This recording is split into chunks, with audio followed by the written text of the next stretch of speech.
It's raining tacos from out of the sky. Tacos, no need to ask why. Just open your mouth and close your eyes. It's raining tacos. It's raining tacos out in the street. Tacos, all you can eat. Lettuce and shells, cheese and meat. It's raining tacos. Yum, yum, yum, yum, yummity yum. It's like a dream. Yum, yum, yum, yum, yummity yum. Bring your sour cream.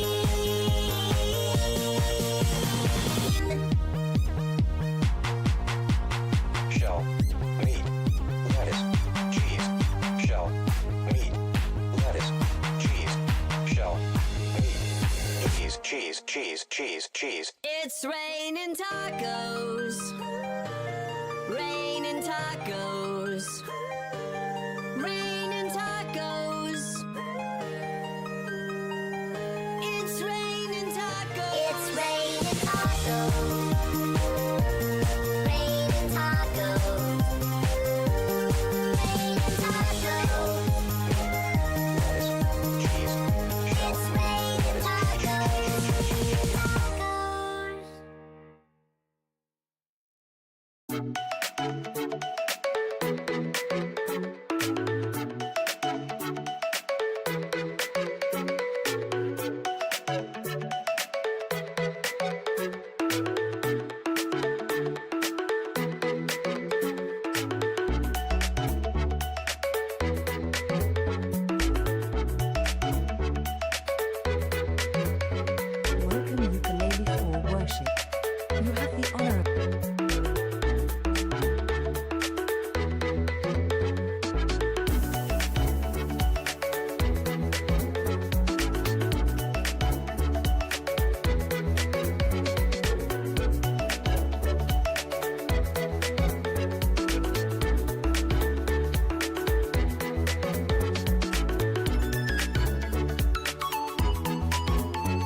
everybody, welcome to the stream.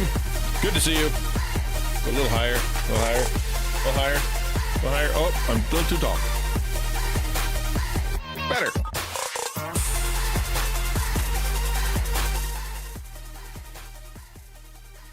Good to see you, everybody. How you doing? Bro is Dr. Disrespect. That's me, man. You know it, dude. This is all a persona, man.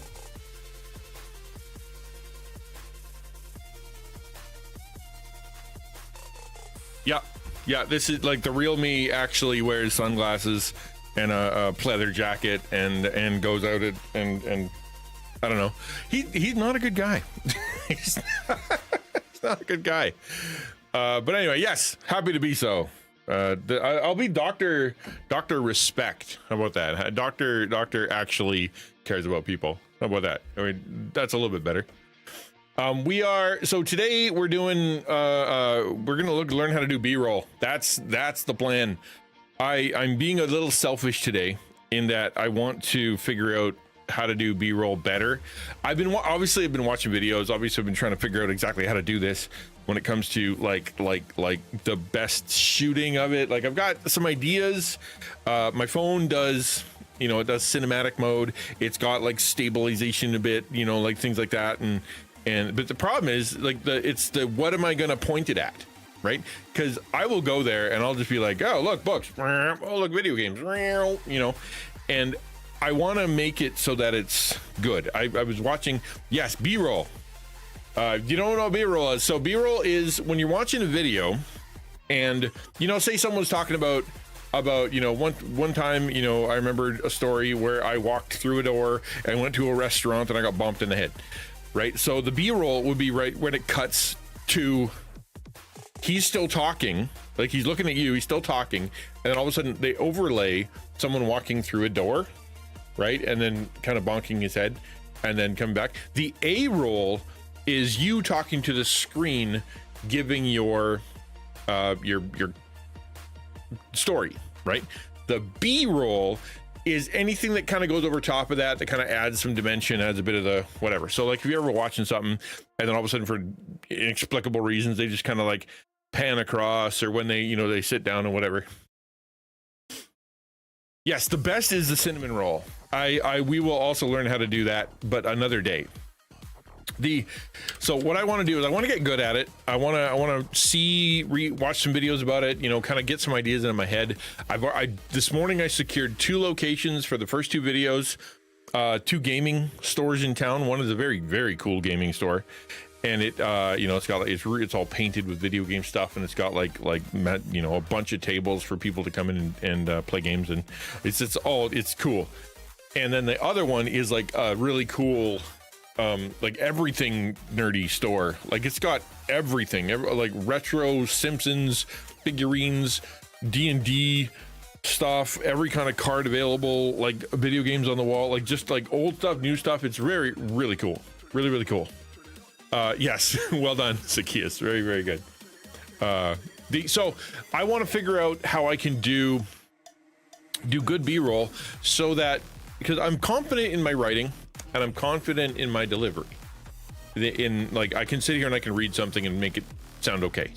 What I'm not confident in is the shooting of me, like as in what angles to put where, etc. And then once I, figure that out, then the next trick is the B-roll, because you can't do a YouTube video or any kind of video of teaching or talking head or something like that. You don't have B-roll. The B-roll is what makes it so people can keep paying attention. Because if I just sit here, stare at you the whole time and I don't do anything else other than look at you, you're going to look away. You will blink first because you're like, man, I can't just sit here and look into his eyes the whole time while he's talking to me. I need something.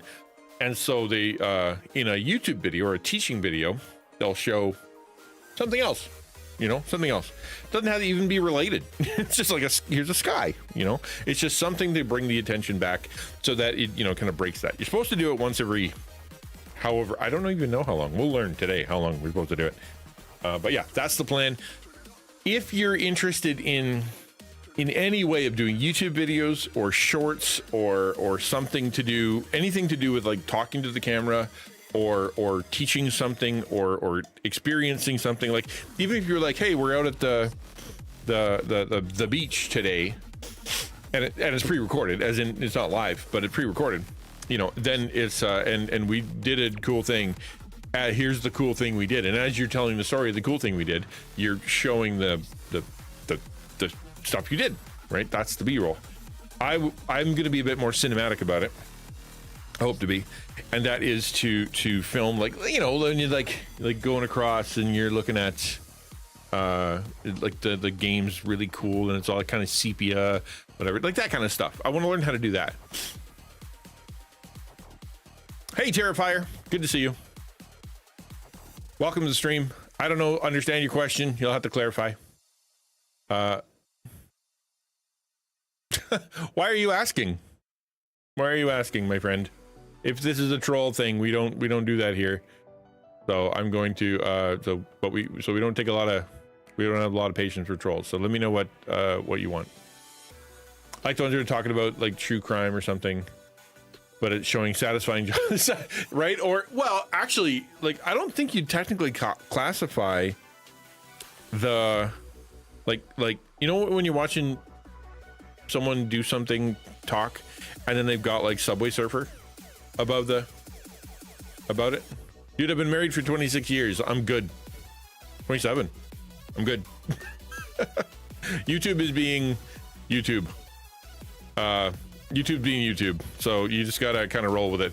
I'm trying not to ban immediately because someone comes in hot with a really weird, you know, question, because it's AMA. Literally every stream is an AMA. I advertise everything about AMA.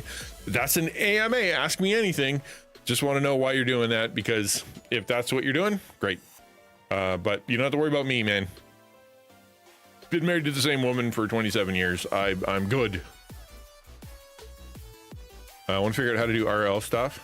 I like go fishing a lot, listen to my Bible, wanted to set stuff. Yes, exactly right. Exactly right. So, you know, you go to the fishing thing, and while you're there, like the B-roll that you'd be doing would be like, you know, so you're like back here, then you're casting, you know, in the sun, or you're, you know, you kind of show your well, or you show your tackle box, or you know, et cetera, et cetera.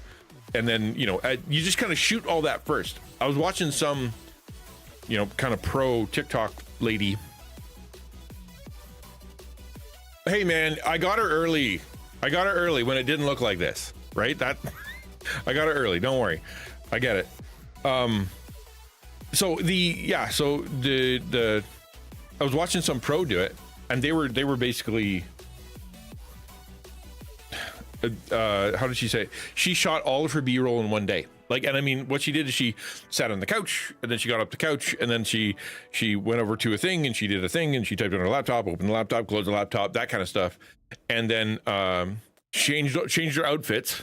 Did a lot of it the same way again. She said she did 5 outfits that day, and then she's doing, you know, B-roll for all this stuff. Sticks it in a folder, and is just kind of generic B-roll for when she needs to do a thing, and has a video and wants to create the video, and doesn't want to like make specific, like this is the actual what we're doing. That I'm more along the lines of that, you know, stuff that is gonna like be more,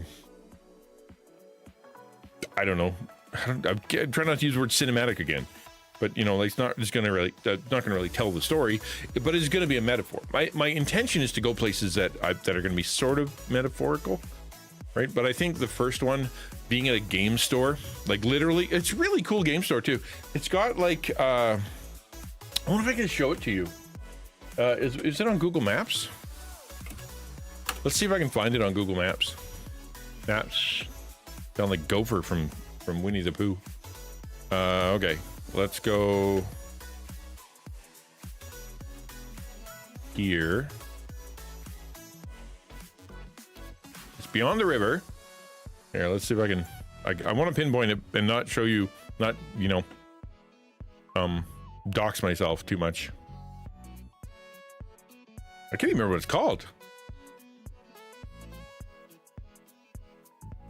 Current Place Video Game Store. What the heck is it called? GT Games. Yeah, that's what it's called. All right. Yeah, there we go. Okay, let me show you.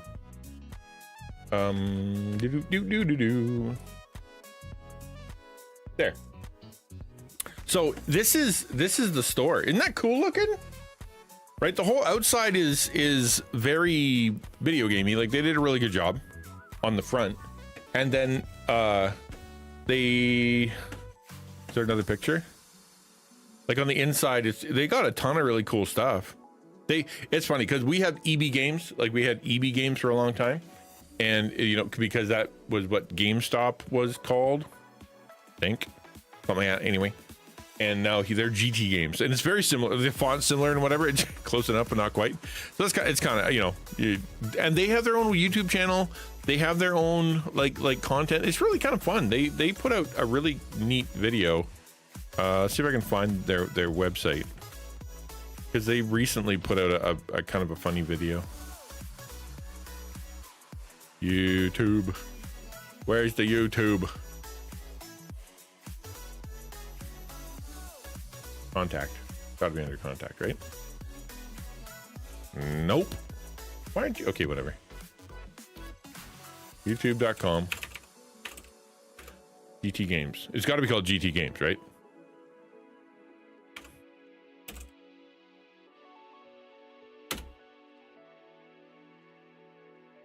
Is it?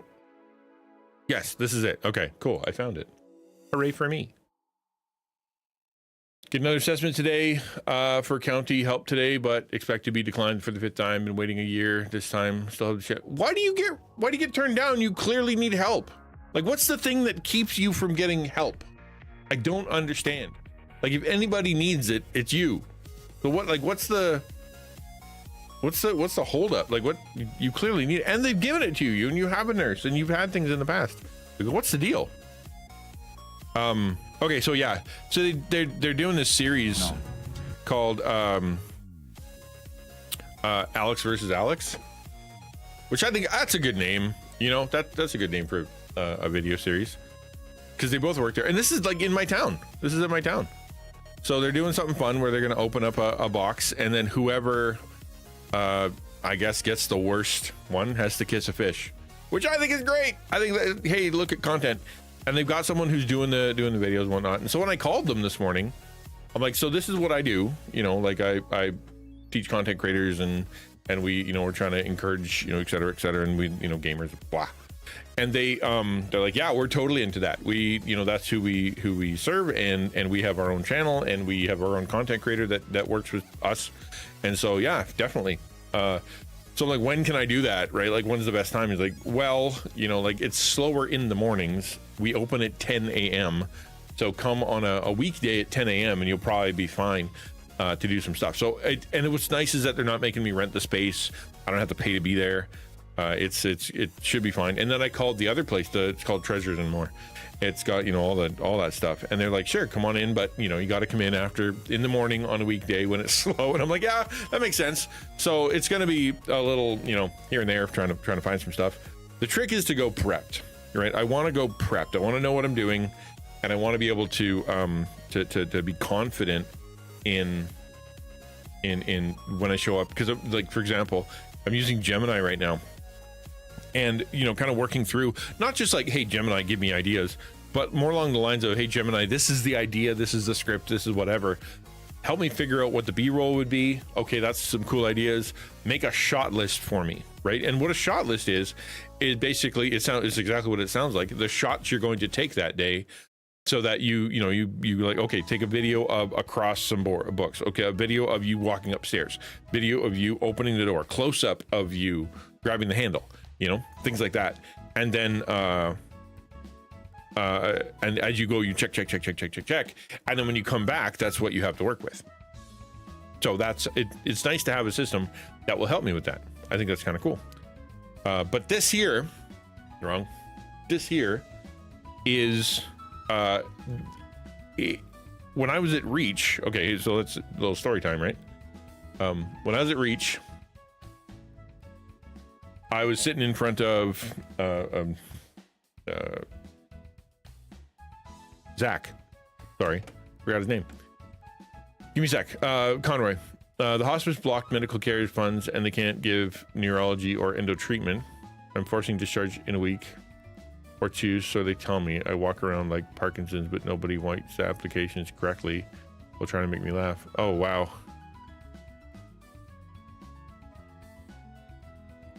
It's so dumb that there are, and I get, US, but it happens in Canada too, that, you can be legitimately sick. Your doctor says you're sick. You have this disorder, but then the insurance company or the whoever, like you said, Medicaid, Medicare goes, not really though. And you're like, no, really? Like everybody says so.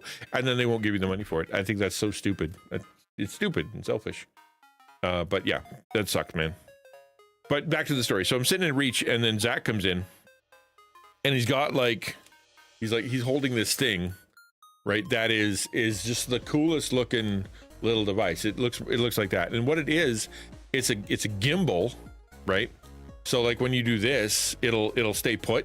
It kind of knows how to stay put. So when you make a steady cam shot, you can actually be steady. Because even no matter how steady you are with the camera, right, it will shake. There will be shaking involved. It's just it'll look really amateur. The other thing this does is you'll see it's got it's got feet. So when I do the actual sitting and talking cam stuff, it'll be the tripod. And if I get up and I want to do a shot where I kind of get up and I move over, it'll track with me, right? And I thought that's kind of cool. The ho-hum, the ho-hum, the ho-hum. That's funny. If I keep the hospice, they offer a bed and sedation. If I can refuse their claims on my insurance, I might recover from the tumor. Wait. If I keep the hospice, they offer a bed and sedation. Yes, right? If I can refuse their claims on my insurance, I might recover from the tumor. As in their claims that you don't need it. But you need help with that, right? You need someone to be an advocate for you. Do you have that? Like, is there a nurse or something that would not a nurse? Well, I don't know. Somebody that can help you write the paperwork? Because that would be a bummer. I'm just gonna quickly look up the what do you call it? The ho-hum? Ho-hum iSteady M7, probably. Whoa, cheaper.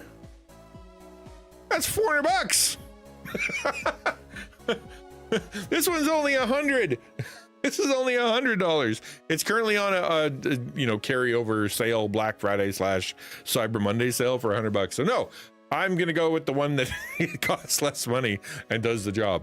So that's why I'm raising 120, because it's $96, and then they're gonna add tax. And in Ontario, that's not a little bit, because I'm in Canada. Welcome to Canada. And so that's how much it'll cost. So that's what I'm raising the money for.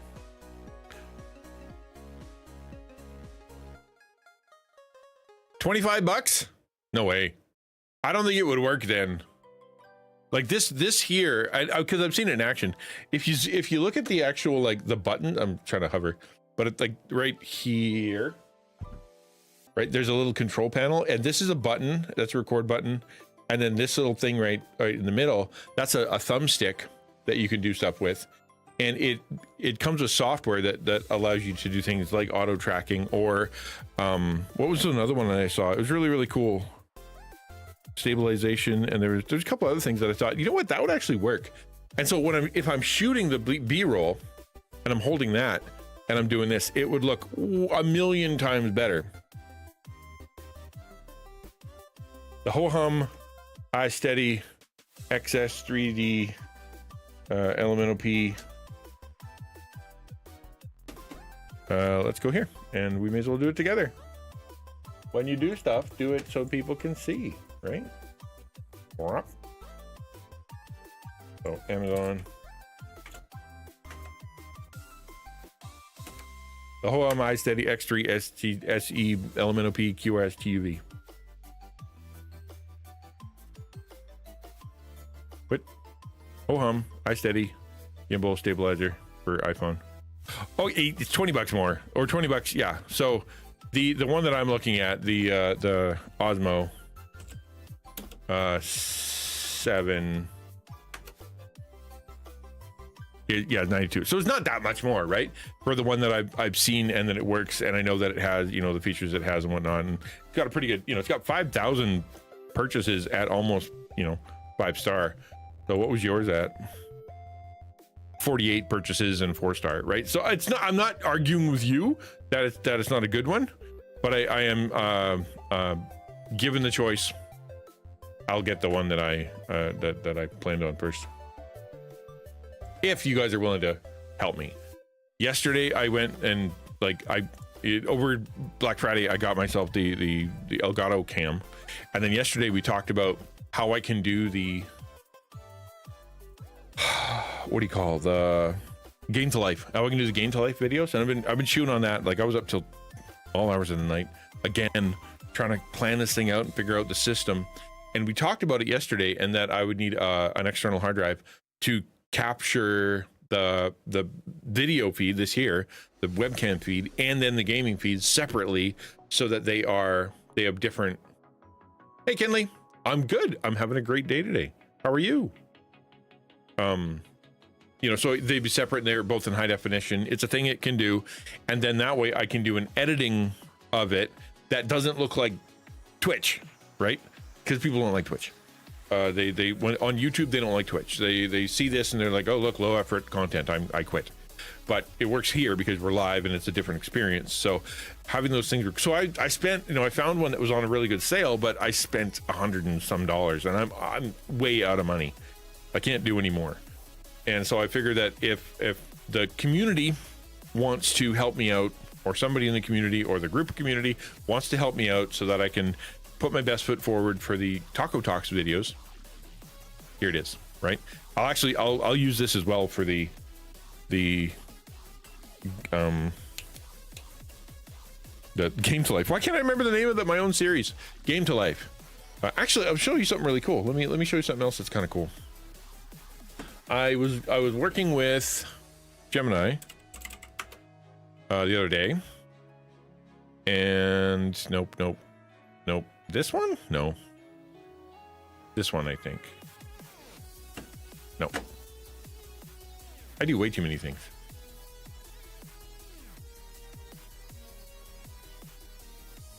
Probably. Well, hold on. No, it'll tell me in my. Where are you? No.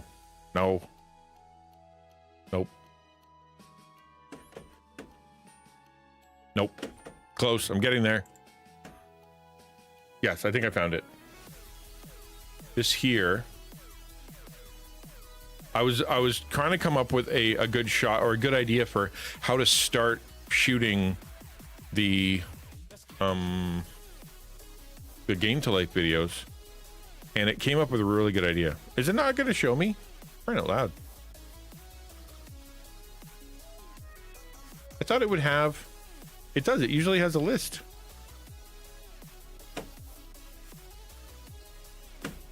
I'm so dumb. Anyway, all right, fine. I'll just say it. What's better, dogs or cats? Cats. Not a dog guy. I have a dog. My family has a dog, but I like cats. Cats are. They take care of themselves. They're cleaner. They, yeah. So it's. Here's what it came up with, and I think it's a great idea. It took about 55 iterations, and that is to start the video, because the trick that I wanted to have was that when they started the video, the Game to Life video, I wanted them to know it wasn't a playthrough, it wasn't low effort content that I ripped off of Twitch, it wasn't something that I was trying to that I was just gonna put voice over a video game. I wanted them to immediately know this is about gaming, but it's also commentary. And I'm kind of trying to brainstorm, trying to figure out what that would look like. And it came up with a really good idea, and I'm like, yes, that's a good idea. And what it is take a monitor, put it on the desk, right? Or somewhere, and have the gameplay or the title screen or something like that sitting on there. So, and then I'm sitting next to it or standing next to it, where it's IRL. So I'm shooting a real video, right? But when you see the monitor, you're able to go, oh, that's a video game. He's going to be talking about a video game, but because it's on a monitor and he's standing next to it, he's clearly going to be commentating on that immediately. We'll know that. Thank you, Julius. I appreciate that, which I think is just a fantastic idea. And I have a monitor sitting out there that isn't being used right now. So I'm like, I think I could pull that off. Kind of cool. Thank you for the bits, man. I appreciate it. What's better, girl cats or boy cats? Boy cats, probably. Girl cat. We had a girl cat, and it was a lot. It was a lot. It was a lot of things. Probably boy cats, I would say. Spray and gross and just all kinds of things happening that I didn't. As someone with 3 dogs and a cat, almost a year now. To me, dogs are still easier in a way. No cleaning the litter box every so often, which is heavy and smells disgusting no matter what, it seems. See, I think that everything smells, all of it. I got a nose the size of, the Eiffel Tower, and so it smells everything. And it's just everything smells. People smell, and dogs smell, and cats smell. They all smell. Everything poops, man. Everything poops. So that's not quite that big. Let's not get crazy. But it's so, yeah, I think that's one of the reasons I don't like animals. Like, even when I had fish, I kept that thing really clean because it was maybe a week before it started to kind of smell a little bit, like you smell a little bit of the water or whatever. So yeah, I kept that thing really clean. I don't like bad smells in my house. And now we have a dog. He's cute though. Like, he's really cute. I don't know if you guys have seen the pictures that we shared, but he's kind of adorable, and he's very sleepy, and he's very cuddly, and he's very soft, and he's very, very warm, and he's silly, and like, he's a puppy. So I don't know. I'm not a monster. Hey, the Warrior's coming in. Hello. Welcome to the stream. Hello.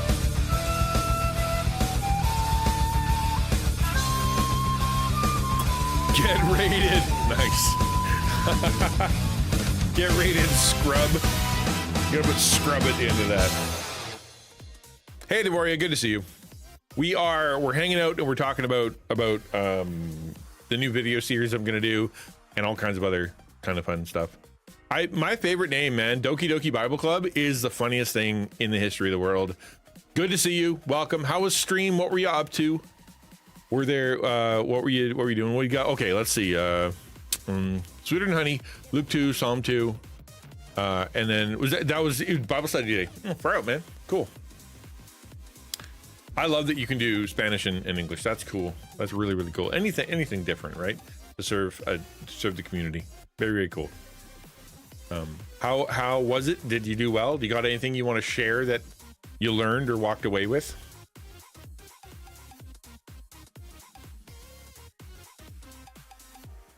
Everybody gets a shout out.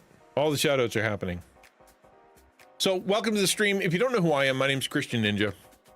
Mission here is to build community and just kind of help be a digital pastor to the lost and lonely all over the internet who are looking for found family, looking for people asking questions, got big ideas, mental health stuff, and just want to talk. And then I'm also the executive director of TACO, the Alliance for Creative Outreach, which is a network that resources and cares for, encourages, trains Christian content creators. And because they generally are like alone a lot of the time. And when we found that out a few years ago, we're like, man, we got to do something. And so we created a network specifically for Christian content creators. And we wrote a book and we wrote a class, and it's really, really good. So I think it's really, really cool. And now we're talking about a new phase of development for Taco, where I'm going to be putting out some different videos. Better videos. That's why I'm doing this thing here, is I'm trying to raise money to be able to my brain's not working. I want to be able to raise money so I can make the video better. And it's a device that I think would help. That's why I'm raising money for it. pause the games and press play on our Bible reading. Cool. Reading Luke through. Oh, are you really? Oh, that's fun. That's cool. Still really in Luke, early in Luke. Jesus getting ready to cook. She's getting ready to cook. But that's at the end of John. What are you talking about? Jesus cooks at the end of John. Yes, it should be fun. I did a big talk about him yesterday, so I'm not going to redo the talk. But I've got some really cool ideas, and I secured a couple places for filming. I got a couple game spots in town I can go to and actually film on location. Really excited about that. I'm going to be doing some big overhaul stuff. Really, really cool. Hey, the real Cowboy Dan. My wife had a miscarriage, and I placed the remains of my son into a glass jar, which I placed inside of a puppet I built. My son is anchored to this puppet, and I'm living my life with him.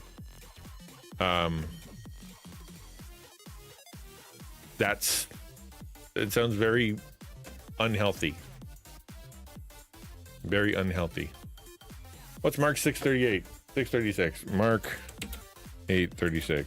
36?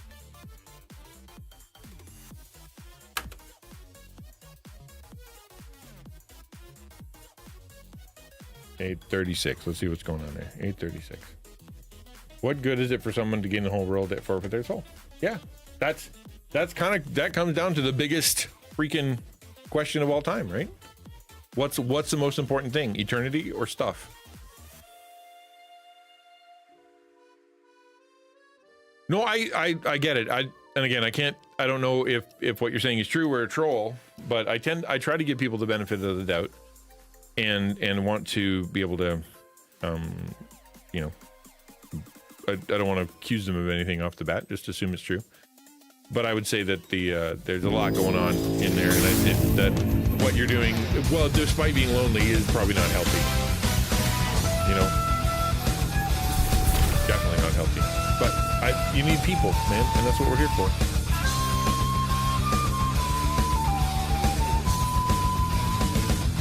Hello, welcome to the stream. Yet another raid. Good gravy. Welcome. How are you? How's Dio? How's my man Dio? Final Fantasy, that's a 9? No, that's a 4. Yeah, it's a 4. Chill and chat will raising levels of Final Fantasy 4. 3D remake. Oh, sick, man. Every time they do a list, man, Final Fantasy is on there somewhere, some version, whether it be worst game ever, most creative game ever, best art direction, craziest thing to ever happen, worst voice acting, best voice acting. Final Fantasy is always on a list somewhere. So I can totally see why people are kind of obsessed with it. You got, yeah, that's it, right? It depends on how you woke up, right? But yeah, depending on how you woke up, right? Yeah, or grew up rather. Like I didn't grow up on Final Fantasy. I grew up. I didn't have video games when I was growing up. We had an Atari until I was like, I don't know, 8 or 9, and then nothing, right? And then by the time even earlier, probably when I was 7, and then my parents got a computer when I was 13, and that's when life changed. That's when life changed. That's where my future crystallized, so to speak. What's everyone call me a troll? I'm a puppet cowboy. I've never made a troll puppet, but should I? What is the obsession with trolls? There are so many other fictional characters. I don't get. Oh, troll. No, it's not troll as in like under a bridge troll. It is a fishing term where it is someone who is, you know, dragging bait behind in hopes of catching someone. It's all, you know, it's used in the colloquialism of like, don't feed the trolls, as in because you see the people who come in and they're causing problems as like, they're jerks, they're monsters, they're people that are causing problems. But it comes from the fishing word. So the question is, when you came into stream, dropping what you said immediately, right? Were you trolling, as in like a fisherman would be trolling for trouble, to cause me to bite onto it, and you take my content and my, you know, my community and the conversation wherever you want to go, and then it you know, that's where that comes from. Dude, welcome to the community of Dio. I apologize if I didn't greet you properly. We were just greeting the other raid that had come in, and so welcome. Glad you're here. Dio means a lot, and Devora means a lot to be able to be, rated by people. It means you trust what's going on here, and you trust me with your community. Kind of a big deal. Thank you so much. I hope you're all well. How did Dio do? Was it fun? How did the Bible study go? If you're part of Devoria, did you who got what out of it?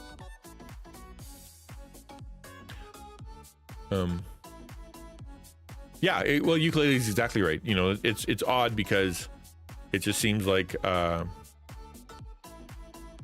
it's a really heavy thing to share right off the bat. Like, it's not usually something you start with. Fishing, what bait? I'm confused still, but thank you for explaining. I'll try to understand. Diggle, you guys are great. It's just, I totally, dude. And the whole point of, I'm talking to somebody on YouTube, sorry, Twitch, is the whole point of this environment that I'm doing right now is to be a place where people can hang out. On Mondays, we talk about kind of big ideas, Bible stuff, moral stuff, ethical stuff. Tuesdays, we talk about creator stuff, content creator, things to help content creators. Wednesday is when we kind of do some stuff together. We have, indie games and weird stuff and shared experiences. And then Thursday, we just kind of hang out and, be available for questions. Every stream is an AMA, which means you can always ask me anything at any time and interrupt, and we'll have a conversation, right? So yeah, no, the troll thing would be, because what you did was so off kilter, right? Like unusual. It seems like it was meant to distract and pull away kind of thing. So that's where it comes from, and that's why it was met with skepticism. We actually had a person on here that came in, and they were sharing some really heavy stuff, man, really heavy stuff about death and stuff that they're struggling with, and guilt, and that they're doing after they had police officer had to kill somebody, and it was a whole thing. And they dragged me along and the whole community for a solid almost 2 weeks until they got caught that the entire thing was lying. And so I'm skeptical now of internet people. Should have been before, but now I've learned, We're gonna my show again. I don't want to tell any, and I want anyone with a channel to come on. I want a whole YouTube community to grow. I'm so bad, dude. Social stuff is hard. I'm not great at it either, and the collabing and things is also super hard. Hi, Zach. Yeah, Zach is internet people. I met him in real life. Hey, Yuki-chan. Sorry I didn't say hello. Good to see you. How have I been? So it's been a weird time, right? So you guys know that basically 5-6 months ago, things were really, really bad. And then my wife went into the treatment center for 65 days. And that was really kind of hard, and things were weird. And then coming back, it came back weird. And then, so I've been in a really weird headspace, because Reach was awesome and encouraging, and I was able to speak there and saw some awesome people, also Zach. And then afterwards we came back, and we were able to got some really cool ideas and lots of energy and cool things happening. But then, life outside is still complicated. So my two worlds are a little better. Like there hasn't been super drama out there, which is really nice. But in here, I'm prepping. I'm really excited. My whole Devo this morning was, thank you. Thank you for the follow, Zoranic. My whole Devo this morning was literally all about thanking God that I have a creative thing. Appreciate the lurk. I have creative energy. It was something that I haven't had for a while. I felt like I was just maintaining, barely putting out any content, barely doing anything at all of value. And it was really bumming me out. And I felt like I wasn't doing a good service to the community, et cetera, right? And so what ended up happening was after Anita went in and I got some rest, and then after Reach, got excited, got some really good encouraging things said. And then I came back and I'm like, I want to do better. I want to do really good for the people in the community that I'm talking to and serve. And Ukulele and Samus and Quiz, the board of Taco, are all like, we need to focus on the content creators. We've gotten a little off trying to, serve too much. So let's refocus. So as Taco's refocusing and I'm refocusing, and I got some new energy and got some new ideas, I was able to finally crystallize what it means to be taco guy and Christian Ninja. How do I bring those two worlds together? Finally figured it out after 3.5 years, 4 years, how the worlds come together. And that's really exciting to me. It's all still theoretical. And I've said this before, it's not a good idea to tell people what you are going to do, because if you don't do it, you look like an idiot. Better to tell people what you did. And because that way they can encourage you. You can go, I've been doing this for a little while and I intend to continue doing it. Right? That's the idea. And so that's, I'm breaking my own rule by even saying, this is what I plan on doing. But I've done a ton of work, hours and hours and hours and hours and hours of prep work for these projects, and spent some money and on trying to do it right. Not a good idea, but I'm doing. That's what I'm saying. I'm breaking my own rule, but I'm really excited about it, and I'm hoping that means that the momentum will carry me forward. But like I've got I got a new backup hard drive, which was, it was Cyber Monday, Black Friday, so I got some stuff, and it was a good deal, but it was still money spent. Ugh. And so it was like, okay, so if I want to do this thing, I was chatting with Zach, and Zach showed me. I keep pointing the wrong way because I'm looking at the it is right there. It's for me, it's right there, but for you, it's over there. But anyway, I've been looking at this thing, and Zach had it, and he showed it to me, and I'm like, that's the next step. To me, that's the next logical step for really kind of completing the this is what I need isn't the right word.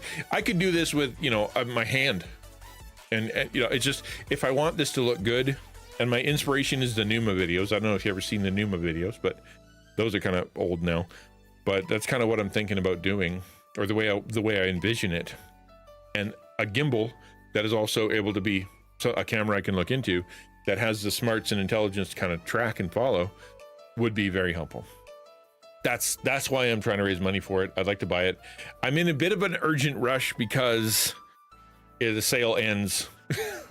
There'll always be another sale, but like I contacted the two places that I want to go film at, and now they know. And I'm like, the plan is I want to film there within the next 2 weeks, right? It's like not this Friday, but next Friday, have everything ready, show up, do the thing. And so it'd be nice to have some practice, know what to do, done a trial run. But that's why there's a bit of urgency to that. But if it doesn't happen, it's not like I can't do it. Like I have tripods. Like I have tripods. I even have small tripods that I can put on the table. So it's not like I can't do it.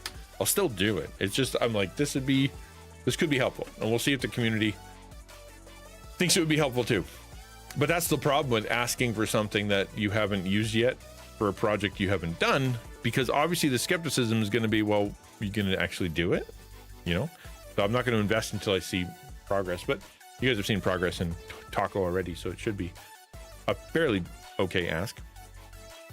Anyway, the plan today is I want to learn how to do B-roll. That's what I want to do. I think it could help a lot of people. Raise your hand if you're a content creator and you've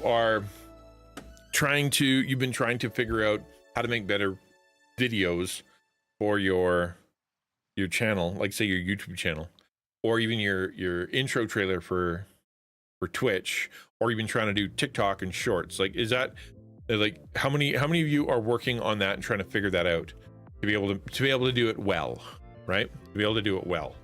Okay. So the key, and I've watched a ton of videos and I've done it and I've learned some stuff. And so essentially it comes down to, if you're going to do a talking head, or you're going to do any kind of video that's going to get some views, yes, you need a hook. But once you hook them, as good as your hook can be, like, guess what? Like whatever, you still need a good video. And one of the ways you make a good video is not only with good cinematography, like as in shoot it properly so it doesn't look like not good, but actually to use B-roll. B-roll is the secret to making it look pro. And so I want to learn how to do it, and I want to learn how to do it well. And if you can learn along with me, maybe your YouTube and trailer and shorts will be better. That's the hope. So before I jump into the kind of the learning, and we're just gonna watch some stuff on YouTube. I've already done a few, so we're gonna rewatch a couple of that I've already watched because I know they're good. But I want to. Does anybody want to talk about anything else? right? Still need to better clarify my content audience. Yes, and it really depends on that, who's your audience and what do they want. And that's why for me, like the last 4 years of not knowing who I'm making content for has been really difficult. But settling on this is the content that I'm going to make, and it's okay to be both. Like as in this is how I can be both Christian Ninja and Taco Guy. It makes me excited.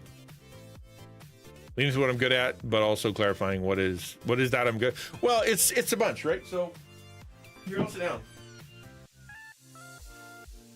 Like good at and helpful are not necessarily the same thing, right? Because you can be good at things that people don't want to watch, or people don't want to,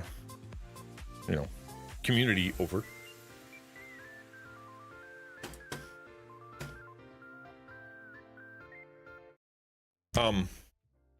So it starts with who are you, right? Who are you? Who did God create you to be?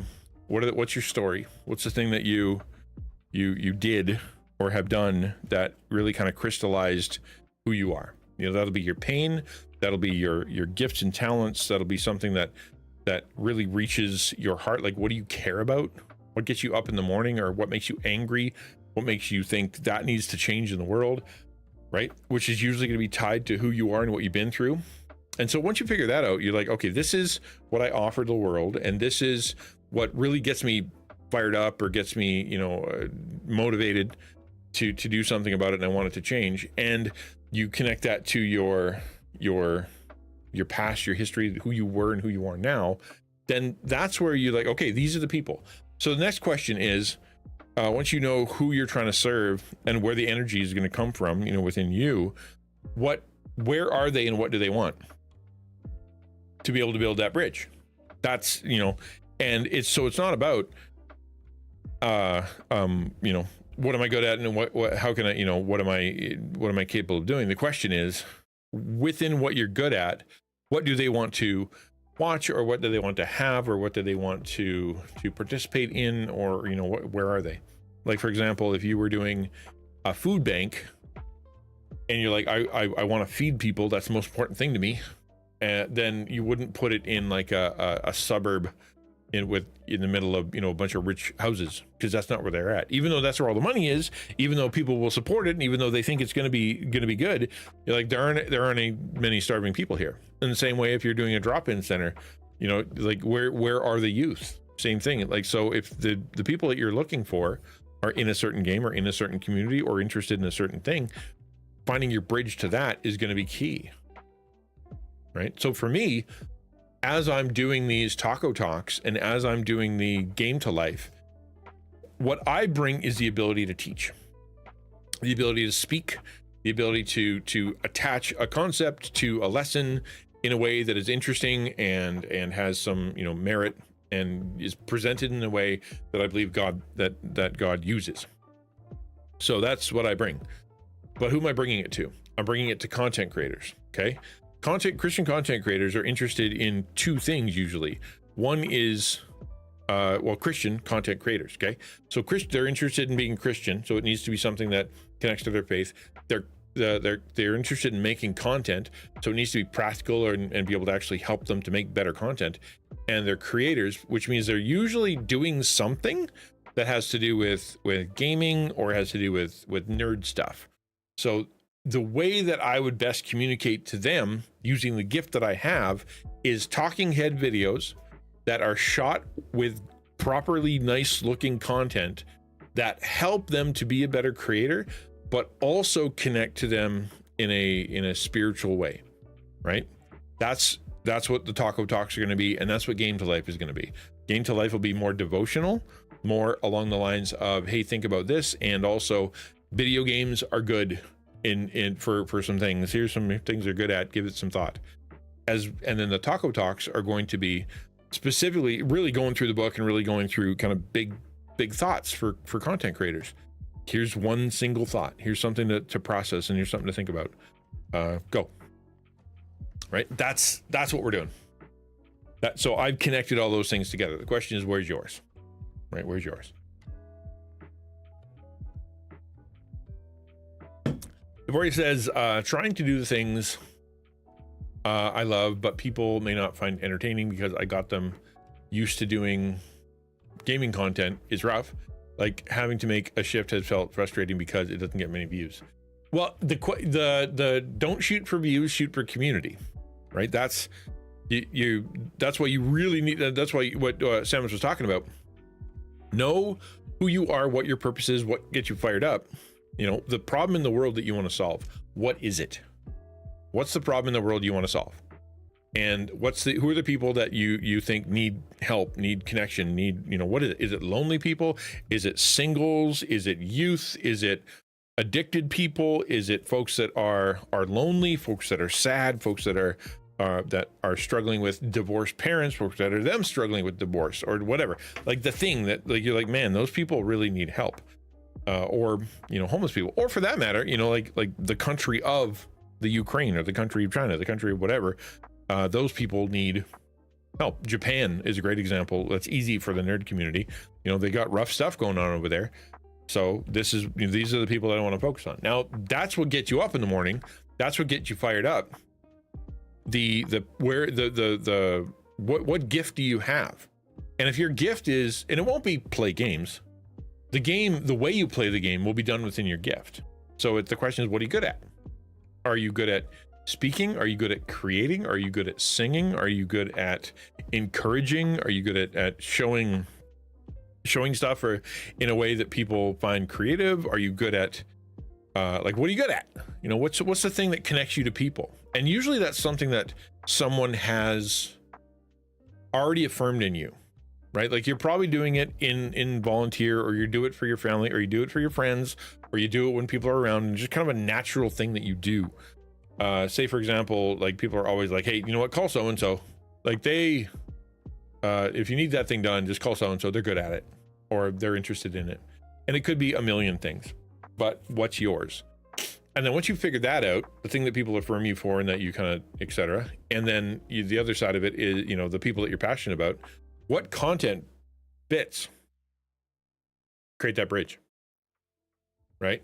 So why don't we work, like we can work it through with someone if anybody wants to do it now. And then, you know, what's your thing?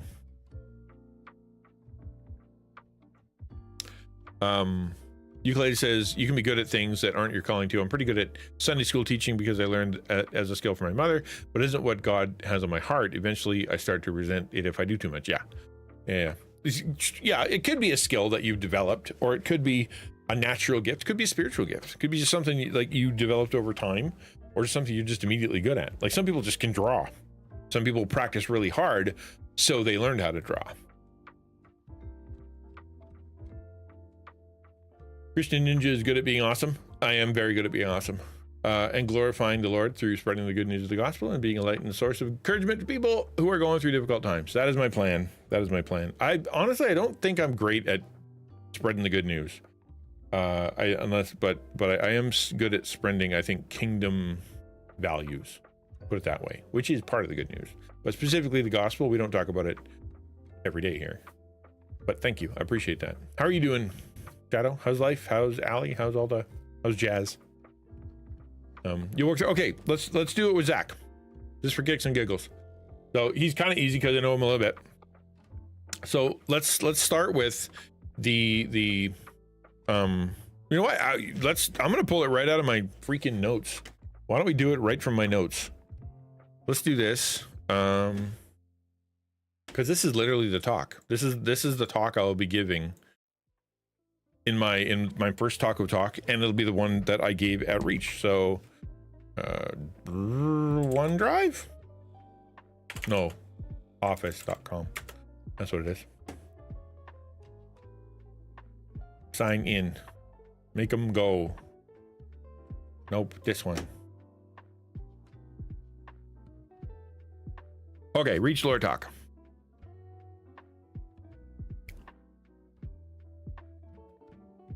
We don't have Mother Goose here to make it interesting, so you're stuck with me.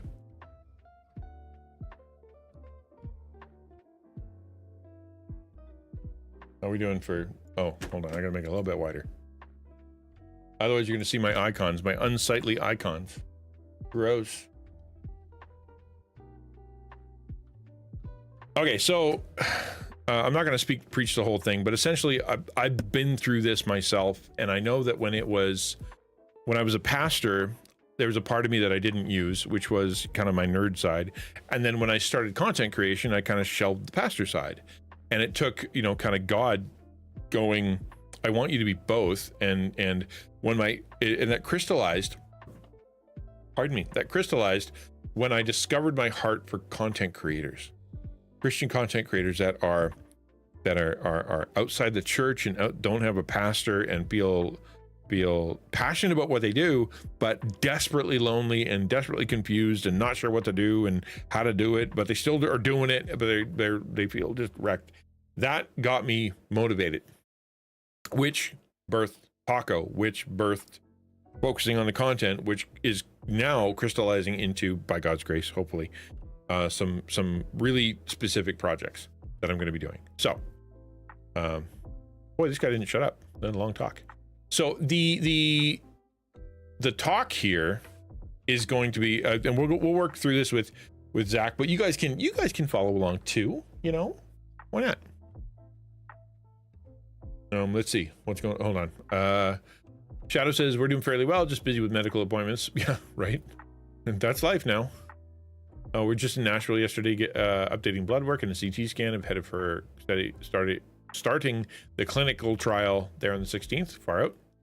And she starts radiation tomorrow for her arm, and she'll have 5 treatments of that. And she got iron infusion and blood transfusion last week. That's helpful. We had an appointment with her main oncologist. We've been going through, wow.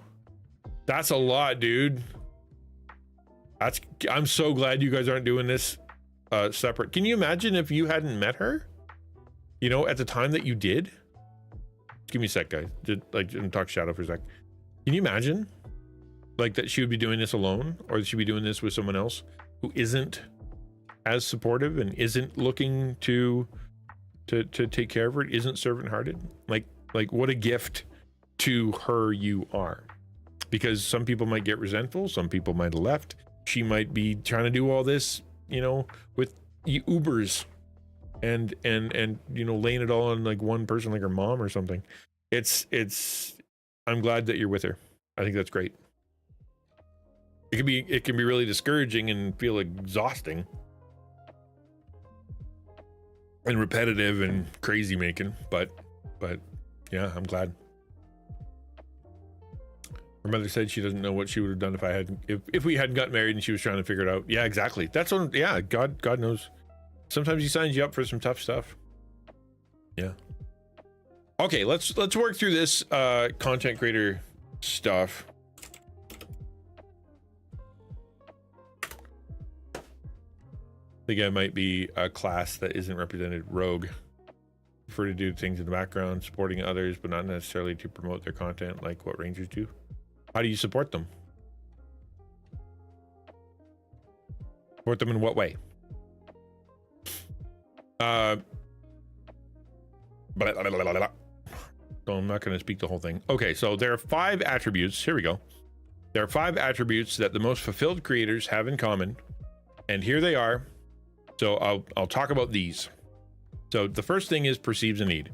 First thing you have to do in order to understand who you are as a content creator is to perceive a need.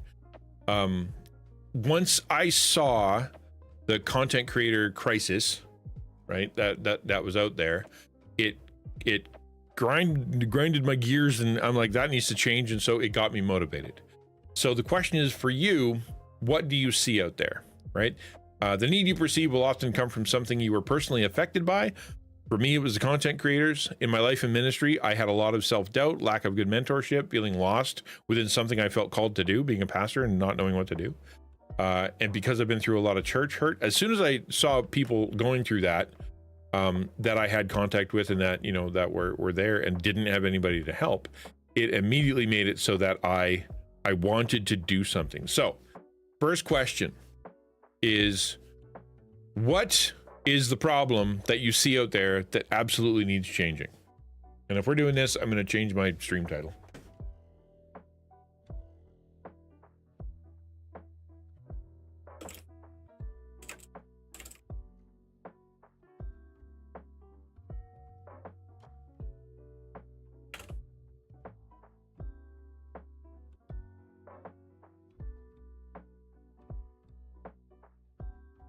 So I'll give you guys a chance to think about that.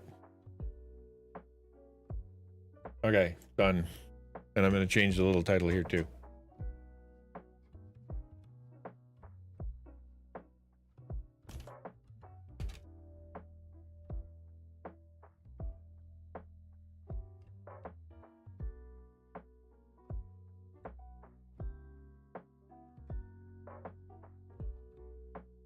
There.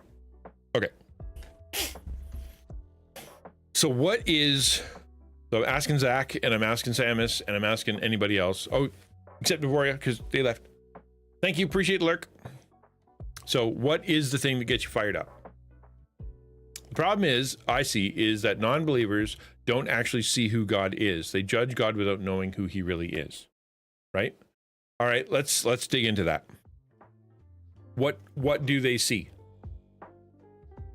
And what do you want to, like, what do they see that really bugs you? Right? They think God is X, but he's not. What is that?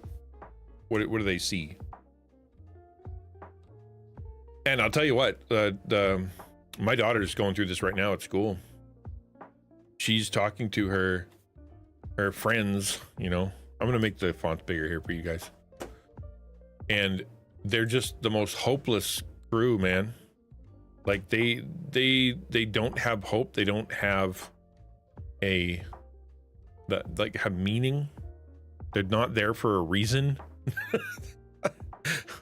Like the whole thing that they're going through right now, that she's facing, really is, what is the purpose of anything? And their answer is there's no purpose to anything. There's no hope in anything. And she's like, well, God. And they're like, well, Christians suck and God sucks too. And you're like, okay. Except her.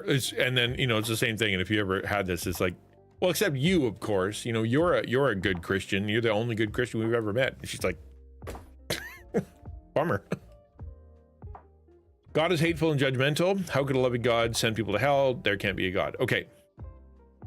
Zorinic says, I get the question from non-believers saying, how can a loving God let people go to hell or let him go through sickness? So what that question is apologetics. Okay. Sort of at its core, the question is apologetics. The question is a defense of God, right? You are making a case for God's goodness, which is going to be a counterpoint to the arguments of how God is either not there, God is indifferent, or God is evil, right? The old, if bad things happen and God doesn't have the power to deal with it, God doesn't care, or God is actively like ignoring it, kind of thing. So that is an apologetics thing.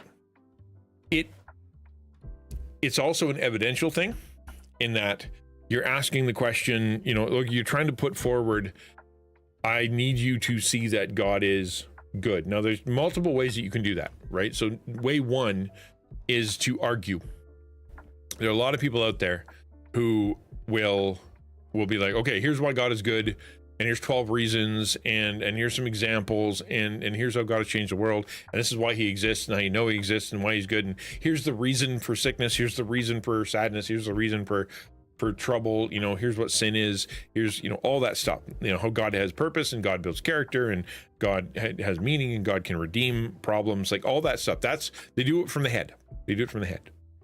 The other side is to do it from the heart, a more relational kind of thing. So usually what that means, I don't like God and God is bad and God is evil, often comes down to, I've met some people who said they were God's representatives, and they were very judgmental, and they didn't care if people were going to hell.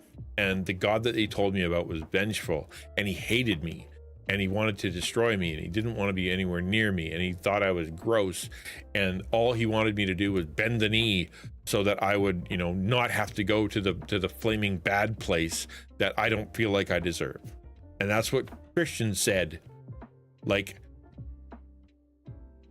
well, okay, so, that is solved by building trust relationships. right? Where you become the only Christian they know that isn't a big dumb jerk face, right? And so therefore, if the problem is I see these people, and I'm getting my head in myself, but if there's a need, where are those people? The ones who are really antagonistic against God, the ones that believe that Christians are just the worst, the ones who are not just, they don't care, they're antagonistic against Christianity. Where are they? And I'm going to zoom up to Samus. I mod, help with fleshing out ideas and direction in tech, research stuff so they might know stuff that they don't know and find out. I'll remind them things that they might be too busy to remember, like submitting clips, documents, forms. When I get spoons, I want to help more with editing. So that to me sounds wizardy. If I had to nail it down, it's wizardly, right? I mod, which is a technical thing, but it's also it's sort of a wizard cleric, I guess you'd say, wizard cleric, because it's someone who understands the tech. No, come on. Where do you find them? Where do you find them? Right? You understand the tech, and you understand the ability and the way to moderate Discord and Twitch. That's a wizardy thing to do. The way that you moderate is going to represent sort of your way of doing that. If it's a technical thing, what are the rules? I will enforce the rules. Did you write down the rules? Should we do this? And do they get booted? Here's how. Versus, let me see if I can diffuse the situation. Let's see if I can follow up with this. Like, honestly, in my experience, Samus, you're more wizardly in the way that you approach that, and Ukulele is more clerical the way she approaches modding, right? It's a good, neither right or wrong, but it is a different way of doing it.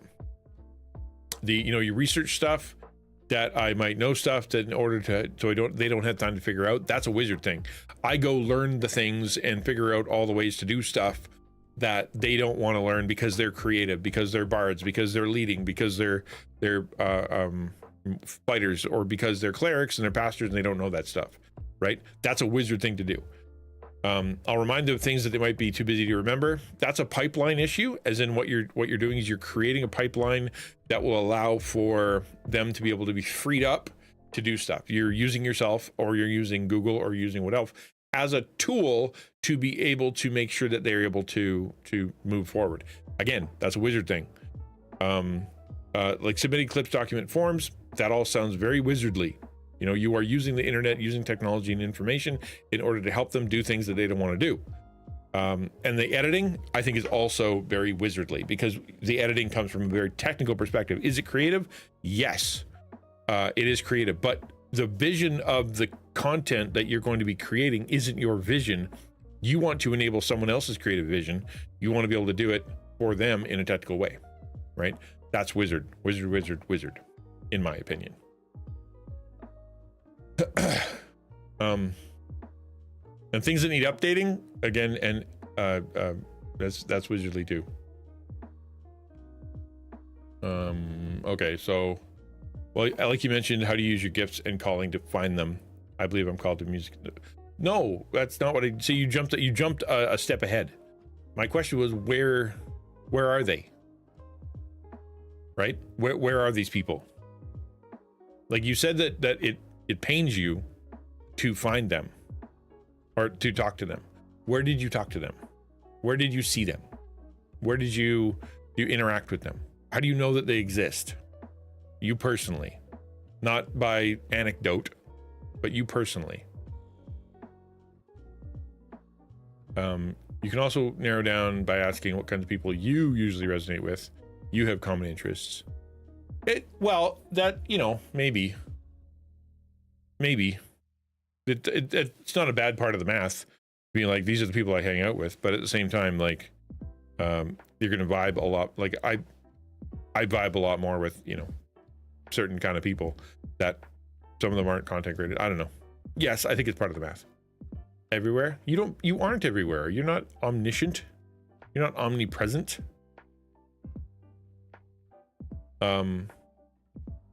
So you see it. Tell me an example from your life of a time this happened and it rankled you. Like, give me a practical example, because if it's nebulous and it's out there, oh, these people exist on the internet and in real life and in the world and whatnot.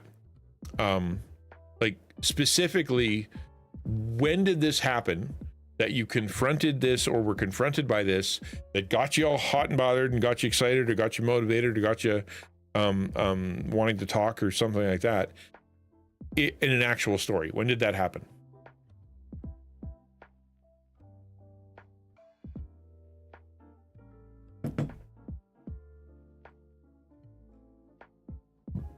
Duranic says, I get questions from non-believers saying, how can a living God let people go to hell? Yeah, so that's, again, like I said, there's two ways to do it. So that's the perceives a need. So this is why I'm pushing on Zach, is because what need are you perceiving that's too big? You know, there are a lot of people who don't like God. Yeah, that's too big. You know, that's too big. Who are these people? What kinds of people are they? Where are they found? How old are they? What are their, what do they actually hate about God? That kind of stuff. Like, what's the need? So if you said, I don't like that people are hungry, right? The people in the world that are hungry, I'm going to go, okay, who? Everybody. How do you know? It's on the news. Okay. How do you know with the people that are around you that are hungry? Who do you know that's hungry? Right? And if their answer is nobody, I never hang around hungry people at all. I don't even think about them. I only look at them on the news. I'm going to be like, well, then I don't think you're bothered by them. Because if you saw that people were hungry in the world and it did absolutely nothing to motivate you to try to feed them, then I would argue that you don't actually care. You just wish that problem was solved. If you said, well, I adopted a kid, in missions, I joined my local food bank, I started raising funds for XYZ so that I could send it out there. I bought everybody a goat for Christmas because I knew that I was going to help a villager, and I didn't buy anybody presents. That's what I did. I'm like, okay, cool. Where you found them that really touched your heart was, and in my scenario, foreign, not local, right? And so I'm going to say, what bothers you more? Is it feeding people that are out there in the world, or feeding people who are close to home? Because you said that you're at the food bank, so you've met people close to home. Have you met somebody close to home that you thought was really in need, and it kind of bugged you that in your environment, why would anybody go hungry? Yes. Okay. So then it kind of goes, I care about this. Now there's your need. I don't like it that people around me and or are in XYZ country are hungry. That I want to change. I want everybody to have full bellies in that area. That's a need. So that's why I'm talking about narrowing it down, right? Narrowing it down to kind of go,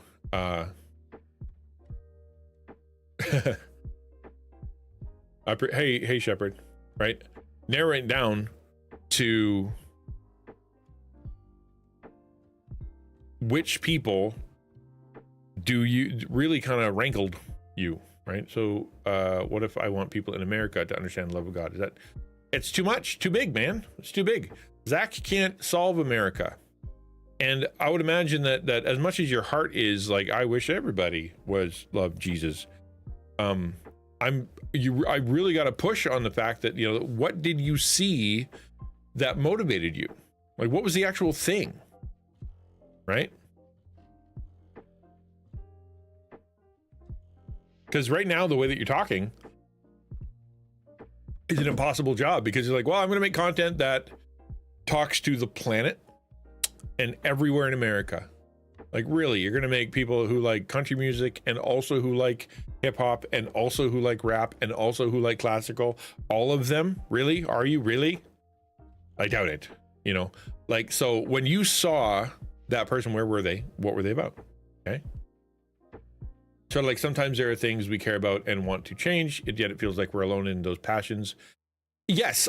Well, it bothers you enough, right, Shepherd?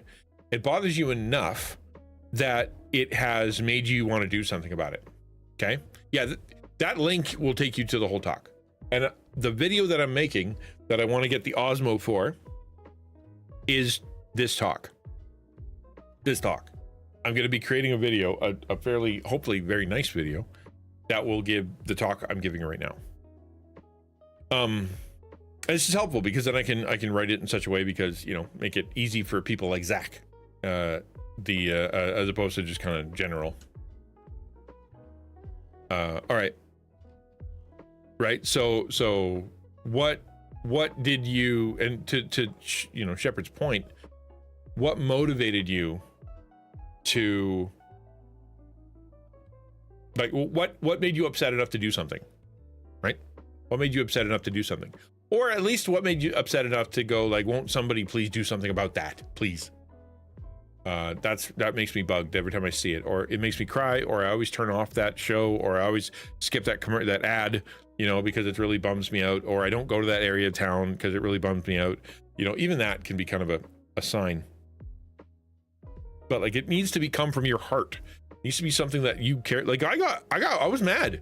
I was mad at the churches that were rejecting these people. I was mad at the pastors who wouldn't let them talk.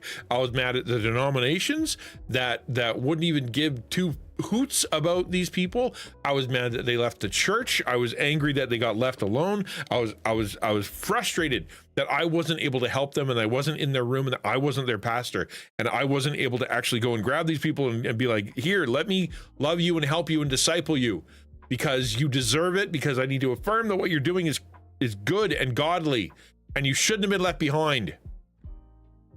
It makes me mad. And so I'm going to do something about it. I'm going to create content. I'm going to create a class. I'm going to drag these people in by making it half good, making it half decent. And I'm going to try to create content that changes the opinion of the church towards them and changes their opinion of the church so that they go back, and so that I can be the bridge to do that. That's what I want. So that's how serious, you know, I take it. And that's where the motivation comes from. So what do you take that seriously? Zoranik is, our church's food distribution ministry is a chance to be used by God to reach the community. That is the need, and how to address it. Kinda, it depends. No, so this is really you specifically. Like, not just I wish this was better. I wish the world was a better place. But you specifically, what gets you fired up? This is God put you on earth for this. God wrote this into your DNA. He wrote this into your story. He wrote this into your upbringing and into your parenting and into your neighborhood and into your psyche.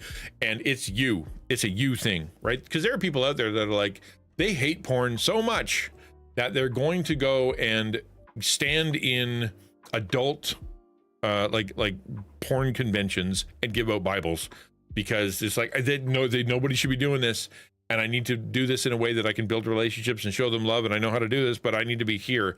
And other people are like, that's terrible. Why would you ever go there? Those people aren't worth it, right?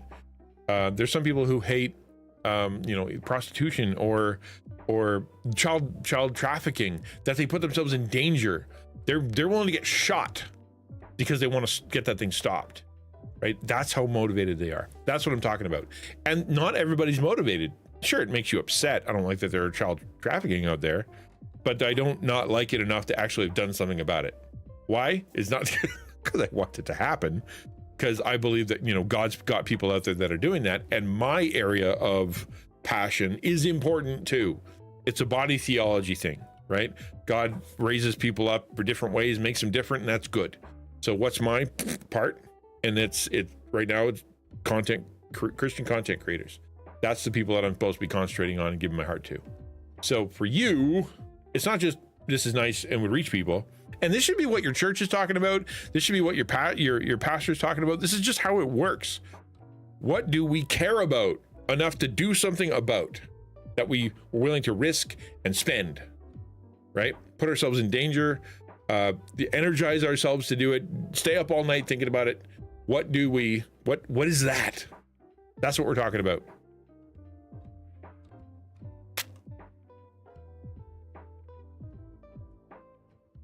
I see some things. Zach says, boy, what motivated me? I've seen anger in people towards Christians who love them and want the best for them, and then they push Christians away with anger and think Christians are awful people. Well, it hits my heart is how that people hate others and have no idea why they actually do. It makes me want to give them a big hug, show them the love of Jesus. I'm going to push on you a little bit more, okay?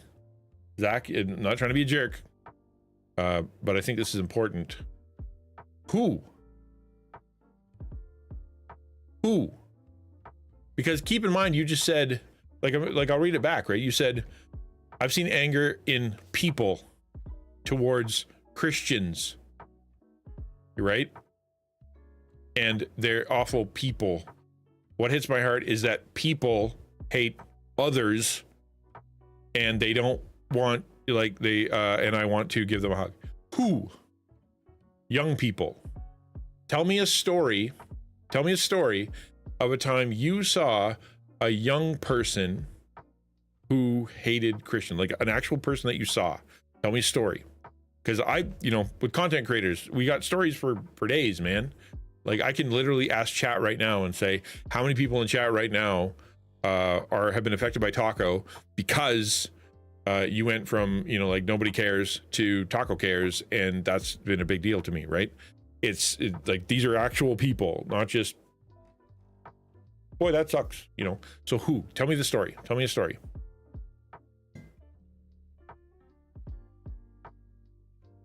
And by the way, shout out to my homies on Twitter. Hi, good to see you.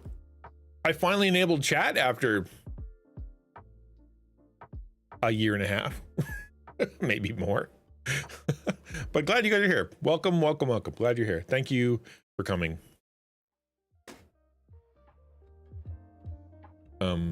Yeah.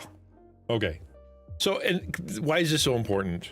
It's because none of it matters, and you won't keep doing it if it's not coming from a place of that you feel it needs to be done, right? Because what ends up happening is when you feel the need and you have a focus on a certain people group, shall we say, it becomes motivating, and it changes from this is something I could do to something I must do. It would be morally wrong if I didn't make this content. It'd be morally wrong if I didn't go live today. It'd be morally wrong if I didn't write this song. It'd be morally wrong if I didn't teach this class. It'd be morally wrong if I didn't walk that street. Like, that's how big a deal it is. You're like, I am disobeying God by not doing this. And I'm disobeying God by not doing it with my whole heart. And I'm not loving these people by doing it the way I'm doing it, and I want to get better at it, and that means I got to stay up and I got to think about this stuff, and I got to spend stuff I don't have. How do I help these people, right? Because it's hard. Content creation is hard, and it's really easy to quit, and you're usually alone, right? You're usually alone, which means that you have no one there to keep you motivated, right? No one there to keep you motivated. So the motivation has to be inward. Okay, but dude, answer my question. Tell me the story of the person, the young person that you that made you upset, that you wanted to give a hug to. Literally. Who?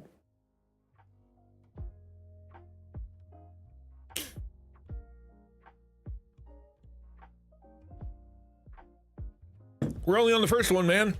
There's 4 more. We're gonna be here all day. But no, this is and this is usually something that people don't think about. I tell you what, I've pastored a zillion churches. No, I haven't. Pastored 4, 3. I don't know. What do you count? 4. Let's go with 4. Does a summer and a year at a church being their media minister count? Probably. I was pastoring people. I was in school. I've taken a bachelor's degree. I was in a master's degree. Counts, right? Anyway, I've attended a lot of churches. Probably, dozens. Anyway, lots of churches. I've attended a lot of churches. And overwhelmingly, what you see among so many churches and so many groups and so many, stuff is a lack of focus. I don't know why they're there. Back in the day, when the church was the town hall, It was where people went on Sunday. It's where the Sunday school was. It was where the school was. It was where people went to have a meeting. It was where people went to have fun. It's where they ate together. It's where they celebrated together. When people were sick or poor, they went to the church. When people were they needed help or they needed guidance, they went to the church. Like, they had a purpose. That church was important. That's why we have nonprofit status in our country. It's because the government said when a church is in a town, that town is better. We want more churches because they make the world a better place. Let's make it easier on them. That's why we have nonprofit status, right? However, throughout the years, especially North America, they gave away their purposes to the government, right? Or to private business. Someone was so passionate, they started a Christian hospital. That's why it's always Saint something or other. Or so-and-so, Christian thing. It's because someone was passionate enough. So they created a hospital, which wasn't a church. But now the church didn't have to do, hospital stuff. Then someone planted a school, like Harvard and Yale and like all the universities planted by Christians who wanted to honor God by raising up young people to be able to honor him and be better at stuff, right? That's where it started. And then the church didn't have to do that anymore because they had a Christian out there doing it. And so that became universities, right? You have food banks now. Used to be go to the church. Hey, where can I get food? Now we have food banks. Someone was passionate enough to start a food bank. Church doesn't have to do that now. So you have all these churches after however many years that have absolutely no idea why they're in their community. In fact, if it was vaporized tomorrow, right? The church disappeared. The only people that would care were the people that were there on a Sunday. And even then, the next Sunday, they'd be like, oh, that sucks that the church was vaporized by aliens. We'll have to go to the church down the road. And then they would, right? The question is, how do you create that church? How do you create that environment? How do you create that passion that the community goes, no, we need you here. Like, you are the one that's keeping the moral foundation. You're the one who's helping feed people. You're the one who our relationships are built around. You're the place that we go for wisdom, or the place that we go for community. You're the place that we celebrate our holidays at because you put so much work into it. Whatever, like if you were gone, our community would be worse. And why do they do that? Is because they perceived a need and they decided to fill that need. That same thing from organizational. That's how it works. It's the same with business, right? See a need, fill a need. That's business. Except for now, it's create a need by evil means and then sell the problem, or sell the solution to the problem you created, which is evil, but so say the be. Zach says, my cousins, my friends, they think God is judgmental. Cousin doesn't know the scriptures, but hears a lot online. So then he thinks all Christians are nationalists and better than. My friend knows the scriptures, but then he says God would not send people to hell and therefore leaves the faith because God is supposed to be love, and God wouldn't send people to hell. In both cases, as a Christian, I'm a follower of judgmental God, so then I'm an awful person by proximity or by association. Yeah. Okay. So there. Let's go with that need. let's call that it. That's the need. You want to show the love of God to people that are like your cousin and your friend who doesn't know the Bible but has heard God is the worst, or that know the Bible and still believe God is kind of the worst, right? So they have bad experiences with church, they have bad experiences with pastors, bad experiences in the news, bad experiences with Christians, and so they now by association dislike you and all Christians and God. That's the need. I want to change their minds. Okay, let's go with that. Possess a gift. Here's the second thing. Excuse me, my bad. Second, every creator that God uses to change the world has a gift. Every creator that has something they do that feels natural, meaningful, they're kind of good at, and other people agree that they're kind of good at. You're not chasing it because you want to be popular, or because it's interesting, or because someone told you to do it, or because you think it'll be a good idea, or that's what God wants you to do. You're not trying to please an algorithm. This is something that you are motivated to want to do, even if nobody's watching, and you're motivated to want to keep improving at, even when, you know, it's like not making you any money or whatever. You're just like, this is the thing I like doing, and I'm kind of good at. For me, like, there's a reason I haven't slept in days. It's because I want to be, I want to use my teaching skill, my teaching ability, to be able to teach people in a way that is more creative and more professional than I've ever done before. I lack a knowledge base of how B-roll works and how to shoot, you know, kind of cinematically to create a Numa video. I lack the tech, you know, so that needs to be an issue. And so I needed to fill those gaps, but it's all motivated by my gift to speak, right? To teach. God has given me the spiritual gifts of teaching, prophecy, and knowledge. And so therefore, that's all, it's motivated from inside of me. All the stuff I do that keeps me up at 3 a.m., writing more notes and writing more ideas and asking, you know, more questions, that's all from that gift. That's what I want to do. I want to be a better teacher, be a better teacher, be a better speaker, be a better conveyor of truth and prophecy to people. That's what we're doing now, right? I'm being prophetic to you in this point. I'm using my knowledge to teach you something that I believe God wants you to know. I'm currently doing it right now. Look at me go. Okay, so it's that. And again, I want to, it's not, I learned piano when I was a kid, so I'm kind of good at that. Not what that is. Do you still love piano? Do you still kind of do it? Do you sit down? You can't wait to get in front of a piano? What is it that kind of keeps you motivated, that you want to do, that you sacrifice for, that other people are like, yeah, you're kind of good at that? It's something you wish you could do for longer. You wish that you could use to help others. It's wish that others have affirmed you in, and that you've seen some success with. Doing it isn't a chore. It's something you look forward to. Right? When I was going to Reach, I was looking forward to speaking on stage. I was scared to meet people. Like, I was worried about that.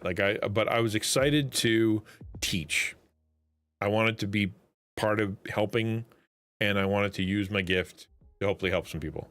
Everybody's scary. It's not just you, Samus. Everybody's terrifying. All the people, man. You get kicked in the teeth enough, you're eventually going to keep your mouth shut.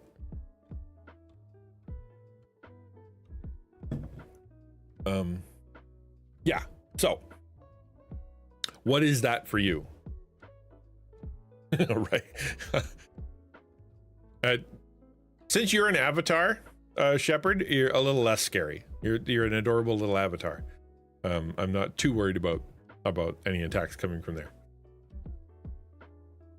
Okay, so these gifts, whether spiritual talents or natural skills or acquired expertise, become the cornerstone of your influence.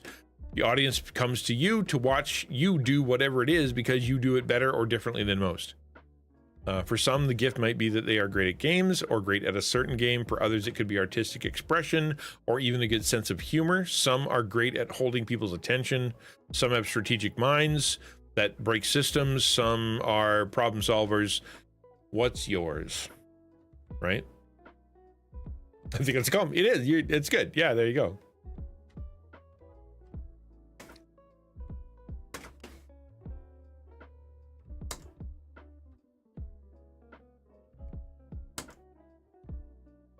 Let's change the software, shall we? I'm just a squirrel in the world. Ukulele said, I feel like the looking forward to not a chore. Why I can get up at 5:30 in the morning to stream worship before work. I miss it when I don't. Yes, that's a huge, exactly. Yeah. Yeah, it costs me money, it costs me time, it costs me effort. I can't do other things because I'm doing that. Yeah. So what is it for you, Zachariah?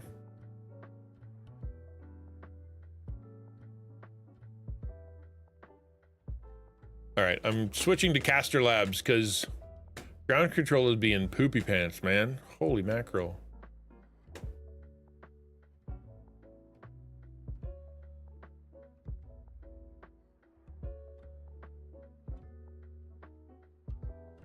Let's see if that keeps up.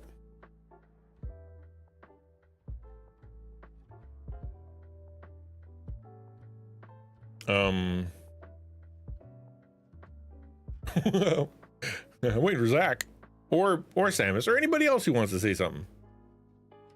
Music, it's rap, hip hop, making music. Lately, I've been getting far less sleep while I'm up making music, and I've actually been live streaming it. Okay. No, I mean, it's because you got to think and stuff. Again, I know you can't just start typing, but if anybody else wants to talk, feel free. You know, Zach's not the only guy in the chat. I hope. Maybe he is. All right, let's go with that. Rap and hip hop music that motivates you and that people have affirmed that you are good at. Okay. I really need to figure, Zorianic. I really need to figure out my actual gift. I'm like, Zach, have you not figured? Okay, no, it's Zorianic. Need to figure out my actual gift. I like to give of myself, but I think I resent it because I stretch myself too thin. I really don't know. Yeah. So it could be that, you know, if you're a Christian, I'm not sure if you are, I think you are, that you have the quote unquote, the gift of helps, right? And the gift of helps make it hard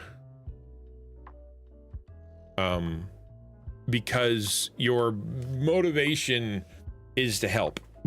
It's like I help places, I fill in the gaps that I see needs, right? Which usually means that you don't get a lot of fanfare, you're doing stuff that people generally don't like to do, but you know it needs to be done and you feel motivated to get there.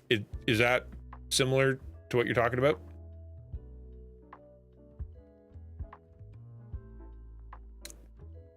Because, okay, good.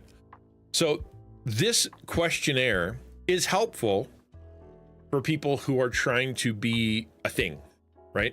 I want to be a leader. I want to be a pastor. I want to be a teacher. I want to be a content creator. The question is for who and what are you going to do about it, right? And how's it going to work? So that's what these questions are for. It does work for people who are more generalists, but so for example, like if I ask you to garden and go make the garden really good, is that something you can do and want to do? And if I ask you to go mechanically fix the pipes downstairs, or if I ask you to go, I'm trying to think of another thing that, you know, another side to kind of helping, or, you know, to lift a bunch of stuff, you know, like they're going to be things that you don't like, right? Things that you like, I should not be doing that. That's not what I'm not going to fix the computer, right? I'll kill. Yeah. Okay. So gardening is not it. So when we talk about the gift thing, so I'll go back and sort of ask, oh no, it's Zach. Stop having Z's in your name. It's hard. I will ask Zorianic to consider this. What do you do that feels natural, that you are kind of good at, that other people have affirmed that you're kind of good at, and that you want to do well, and that you want to keep improving at? It's usually the thing that you're watching videos about, that you are reading articles about, that you know, when your algorithm tunes into you, it's what all the videos are about. When you're doing that, it's the thing that you kind of like if you're, you know, if you're bored, or if you're stressed, or if you're whatever, you kind of gravitate towards doing that because it makes you feel better, whether, you know, whatever it is. So what is that for you? What's that for you? What is it you wish you could do longer? You wish you could use to help others, or you have helped others in, and that other people have said they've gotten help from, or they've gotten something positive from, and that you've seen some success. What is that for you? Okay, let's go. We'll keep going with Zach. Number 3, question 3. Third thing that content creators that God uses to change the world have is an obvious passion for something. Your passion is what sets you apart from everyone else. You don't need to be charming, charismatic, funny, a great speaker, or even super talented in the thing you're good at for your content to resonate with people. You just have to care deeply about what you're doing, and you know this instinctually. right? Consider your favorite teacher growing up or someone who had a deep influence on you. What was the core of their influence? It was their passion, their conviction, what they said and how they said it. Because it mattered to them so much that you knew it and that you understood it, or that you were, experienced it. It drew you in like a magnet because it mattered to them. They made it matter to you. Your passion is what breathes life and meaning into what you do. It's what makes your gameplay or commentary or music or whatever, makes you bingeable, makes anything you do feel alive. When you're doing it, that's where your content comes from. People want to be part of it because you're doing it. It's not fake hype from an energy drink. The passion will come from your story, your scars, your faith, what makes you feel joy, all mixed together. Sometimes it's when you feel someone's burden and you want to help. Something connects to a deep conviction about something that's in your core beliefs, right? This shouldn't happen, it needs to end, or this needs to happen, I'm going to start it. It would come from knowing something that you think will improve people's lives and they need to know, right? So this is bigger than I'm good at this, right? And it's not the same as the need. This passion is something that you strongly believe you need to, that needs to happen in the world. Doesn't have to be super serious, right? People need to laugh. People who are lonely need to be included. People need to see joy and awesome stuff because the world is full of cynicism, right? It'll be connected to that need, but it'll be something that you do because you're passionate about making it happen, making that change. It's not enthusiasm is what energizes you. So for example, you can be really good at music, right? A lot of people are good at music, but when you're doing the music makes you, gets you excited, or when you're writing it, this is the reason for it. I want this to change the world, this part of the world to change. It's something that I absolutely need to do, right? What is it while you're doing that music that has become your passion, right? Zach, you said, hip hop and rap, those are genres. Hey, warrior, right? Those are genres. So what, as you're doing it, gets you fired up? And maybe I'll say it this way. When you have an idea for a song or for a lyric, what kind of lyric or song is it that you're like, I need to make that? What are those? Because for some people, it's going to be, right, it makes people dance. For other people, it makes people think. For other people, it makes people cry. For other people, it tells a really good story. For others, it helps them memorize scripture. For others, it connects them to God in a special way, right? Like NF is a great example of a storyteller, right? He's someone who, when he speaks with conviction, and when he's rapping or whatever he's doing, it is from a place where he's trying to draw you into his experience and then make you feel what he feels. And that's where that comes from. So for you, when you're doing that, what the passion, right? Jenny said, I go to help people with household stuff. I like helping a couple people get affiliate on here. Gaming is relaxing. Would love to do it more. That's not a passion. Nor, it's not really a skill. Gaming is relaxing isn't a skill.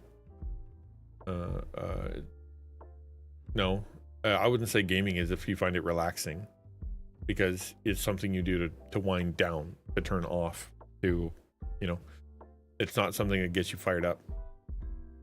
I had some weight loss videos and streamed because I wanted to share my journey with others, hoping to help them too. See, that's something. Yes, to the Christian part, I believed in Christ a while back. Okay, so good. I'm glad you're Christian. Welcome to the family.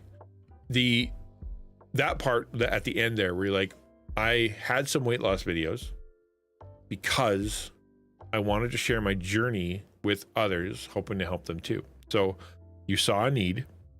People are fat, they're unhealthy, and they're unhappy. I care enough about that I want to make them better. right? Their life could be better. I can help. I want them to understand things they don't understand. I want them to see things they don't see. I want them to see it in a way that's different. So I'm going to put the effort in to create something that communicates that truth with them, or that message with them, or that inspiration to them, right? Like, what motivated you to do that? The gift thing, right? That to me, that's the need. You discovered the need in that. I'm not saying that it is, but like, the need is people are fat and unhealthy. The passion is like, I get really excited about when I see somebody who is really who changes their life and whatnot, and it just really gets me fired up, and I want to, I want to talk about that or whatever. The gift thing, how you do that is going to be different, right? So you could do it through personal training. I'm really good at, kinesthetics, or putting together supersets. Or you can do it through diet. I love food, and I want to teach people that food is a good thing, and that they can have good meals that are good. Some people are going to do it through lifestyle change, right? Here's how to go for a walk. Here's how to, go for a run. Here's how to make have a group. Some people are going to do it through relationships, or come join my small group so you have accountability. Things like that. So for you, what gift do you have in there, right? Which one did you want? What do you bring to the table when it comes to helping people? Zach says, the two things that could get me fired up are words or something in a beat that makes a jaw drop. Not just dance to the beat and think that's a good lyric, but wows them in the moment. In the lyrics, the story is what I'm passionate about, okay? In the beats of the music, it's all dull. So music that makes you not just dance, but feel what's happening. No, I don't think that's too broad. And here's music today, that moment in the beat sends a shiver down my spine. Okay, so I would say that's it's not bad, because basically the passion is to draw emotion, right? To draw experience from my music, and that it would connect them to something meaningful, say a story, right? So it would be, my passion isn't just to tell the story, it would be for them to have a memorable experience. So for example, when we were there at Reach, they had 7 Admirals, right? Did you meet the guy from 7 Admirals? He was doing, that was all like the gaming section and all the tournament and the lasers and the big music and the speakers and stuff like that, right? For them, they want to use nerd stuff like video games and tournaments and tech, but they don't want to do it in a way that is normal. There are other people who are gonna be like, we set up a bunch of computers, come in and have fun. And they'll have fun, they'll have a good event. But for them, they were like, the way I want to do this is for it to be big. I want people to be impressed when they walk in. So they put the energy and the effort into being like laser show, smoke, RGB, tables, matching, stage, big prizes. Like, that's what they put it into. It's the same kind of thing, right? Yeah, it's a good story. And so I would say it's very similar in that, like, you're like, I want to tell a story, but I want lasers and lights and, I want it to go big. And so therefore you could tell a really good story, but if you did it in such a way that it was dull music, boring, yucky, or it was, it just kind of got the job done, or it was AI or something like that, you'd be like, bleh, right? And in the same way, if you created the sickest beat of all time, but it was just the beat and it didn't move people in any kind of way to experience something, you wouldn't like that either, right? So I would say that if that's where your passion is, right? I really want people who don't love God, like my cousin and like my friend, who have bad experiences with God or just hate God. I want them to know the love of God, and I don't want them to know it better. Second, not to think he's evil, right? I have a gift or music, hip hop, and rap. And what gets me fired up the most is when I can create a beat that is memorable, emotional, highlight gate, and connect it to a story that moves people. Who are the people I want to move? Well, it's the people that don't know God, who hate God. And what experience do I want them to have? I want them to go, there's beauty, love, and truth in this song that is drawing me in and giving me a positive experience I want to hear multiple times. As I'm listening to this thing multiple times, it is also affecting my opinion of God, right? Because I see Zach as a cool dude, and because Zach is a cool dude, and he's also nice, and he's also kind, and he's also, considerate, and he acts like a Christian. I think that's really, really cool. And so therefore Christians can't all be bad. Maybe God's not bad either. And also the message that I'm hearing from inside this song, it is telling me a story, not just about, it's not just saying God is good, but it's a story that kind of goes, I was in a place where the only solution to finding good, truth, beauty, help, hope was God. So that experience, tying that spirit, that's your passion. If you created a boring one, you created a non-story, you wouldn't like that. So therefore, the people that you're trying to serve, through the medium you're trying to serve, the creation you're trying to create, to meet the need you're trying to meet, through the gift that you have, like that seems very, very linear. That's really, so what do? I don't know how you'd say it. I make house music, or I make musical experiences. Let's go with that. Musical experiences that are memorable and big, that convey a message that points them to a story about God's love and effectiveness. Not a hymn. Doesn't even have to use the word God. Look at like the story of Esther. One of them doesn't even use the word God, right? So you can totally do that. Or, Esther. Okay, yeah. So that is possible. Yes, great production. And that's the passion. That's where the passion comes from, right? I'm going to make sure that everything is done as well. Yes, and me too. I'm that way too. That's why I'm raising money for an Osmo. Because I want good production. I want it to look good. Could I stand there and talk to the screen? Could I do it right here? Like what I'm doing right now, exactly right now? Yes. Would it be effective? Yes. I think it would, because it is, we're helping Zach. But when I make the video, I want it to be high production level, nice, good. I want people to go, wow, that was really cool. Also, I learned something. Because if they say that was really poorly done, I guess I learned something though. Or, wow, that was really cool, but I don't have any idea why I watched that. I wouldn't like those two things, right? So yeah, that's fine.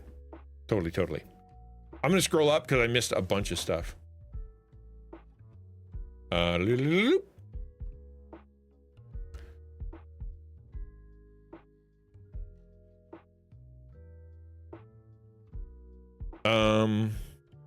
Loved the back of his shirts. For the Zorianic says, I had to get off the computer and switch to my phone because my son needed to take a test. Missed your response to most of the questions. I think you're asking to bring to the table.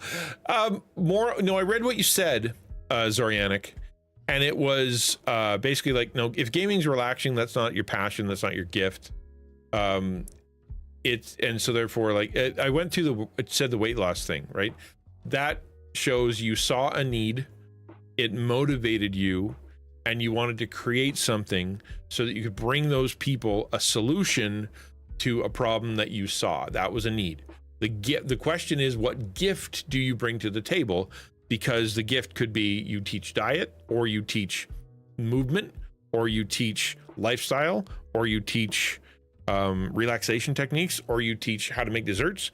Like, what do you bring to the table when it comes to the need you perceive in the way? Because you can't do all of that. What's the thing that you do?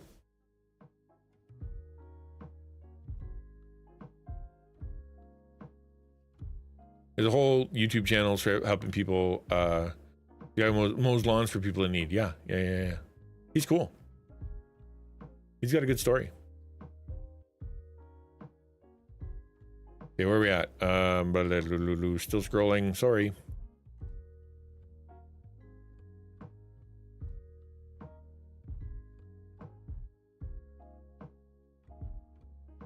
All right.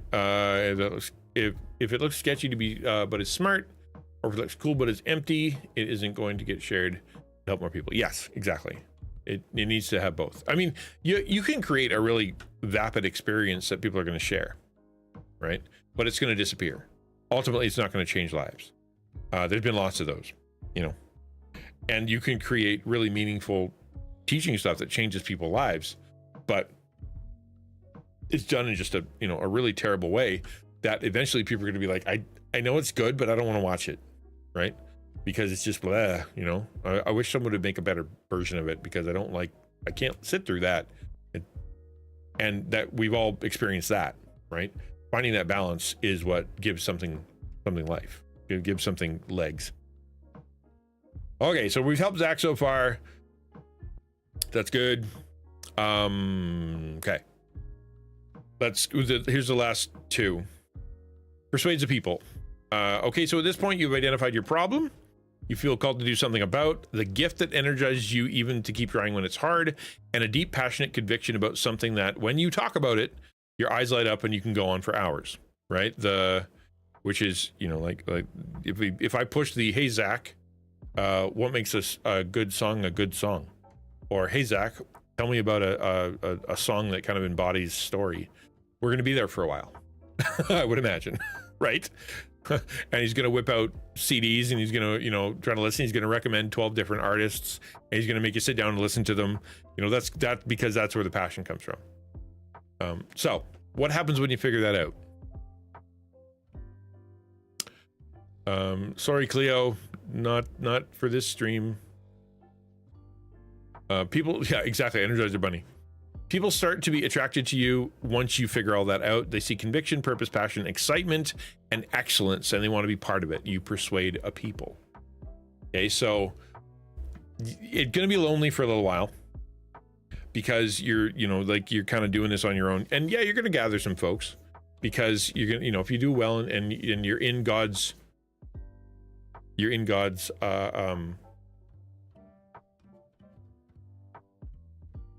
lane. There you go. You're in God's lane. Yeah, it's already on my blog, !web. So you're already in, you're in that lane. So that means God is going to bring people to you because you're trying to do things that he built you for in a way that honors him and that is changing people. You want to change people's lives for the better, to bear fruit that is for eternity. That's what we want to do. So good. That's going to grab some people. When I first started, I when things started to crystallize about about Taco and about my purpose on here and seeing the people, I knew I wasn't enough. Long story short, I've told it many times on stream, but basically I said, hey God, I need a team of people that know more than I do about stuff because I've never done this before. I don't know what I'm doing. I'm just trying to do it as best I can within the limitations that I have. And God sent within 24 hours 9 people. Here's some editors. Here's some people to pray for you. Here's someone to hold you accountable. Here's someone to tell you what the future, games and experiences are coming out. Here's someone to, something else. Can't remember the rest, but you know what I mean? Here's folks to help you. And I didn't pay them.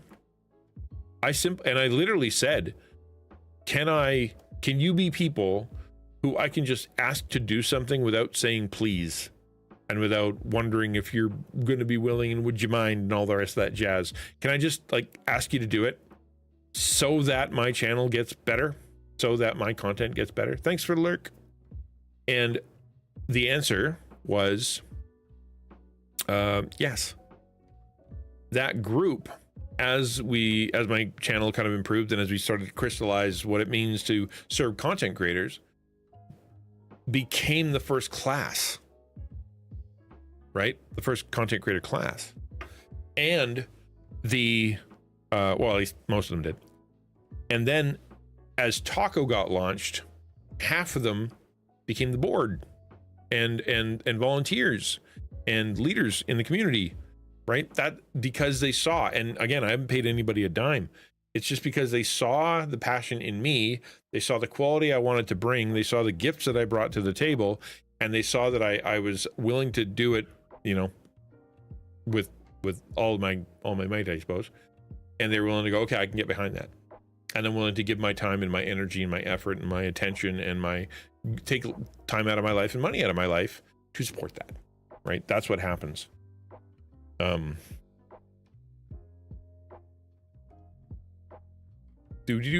think that's all I need to say.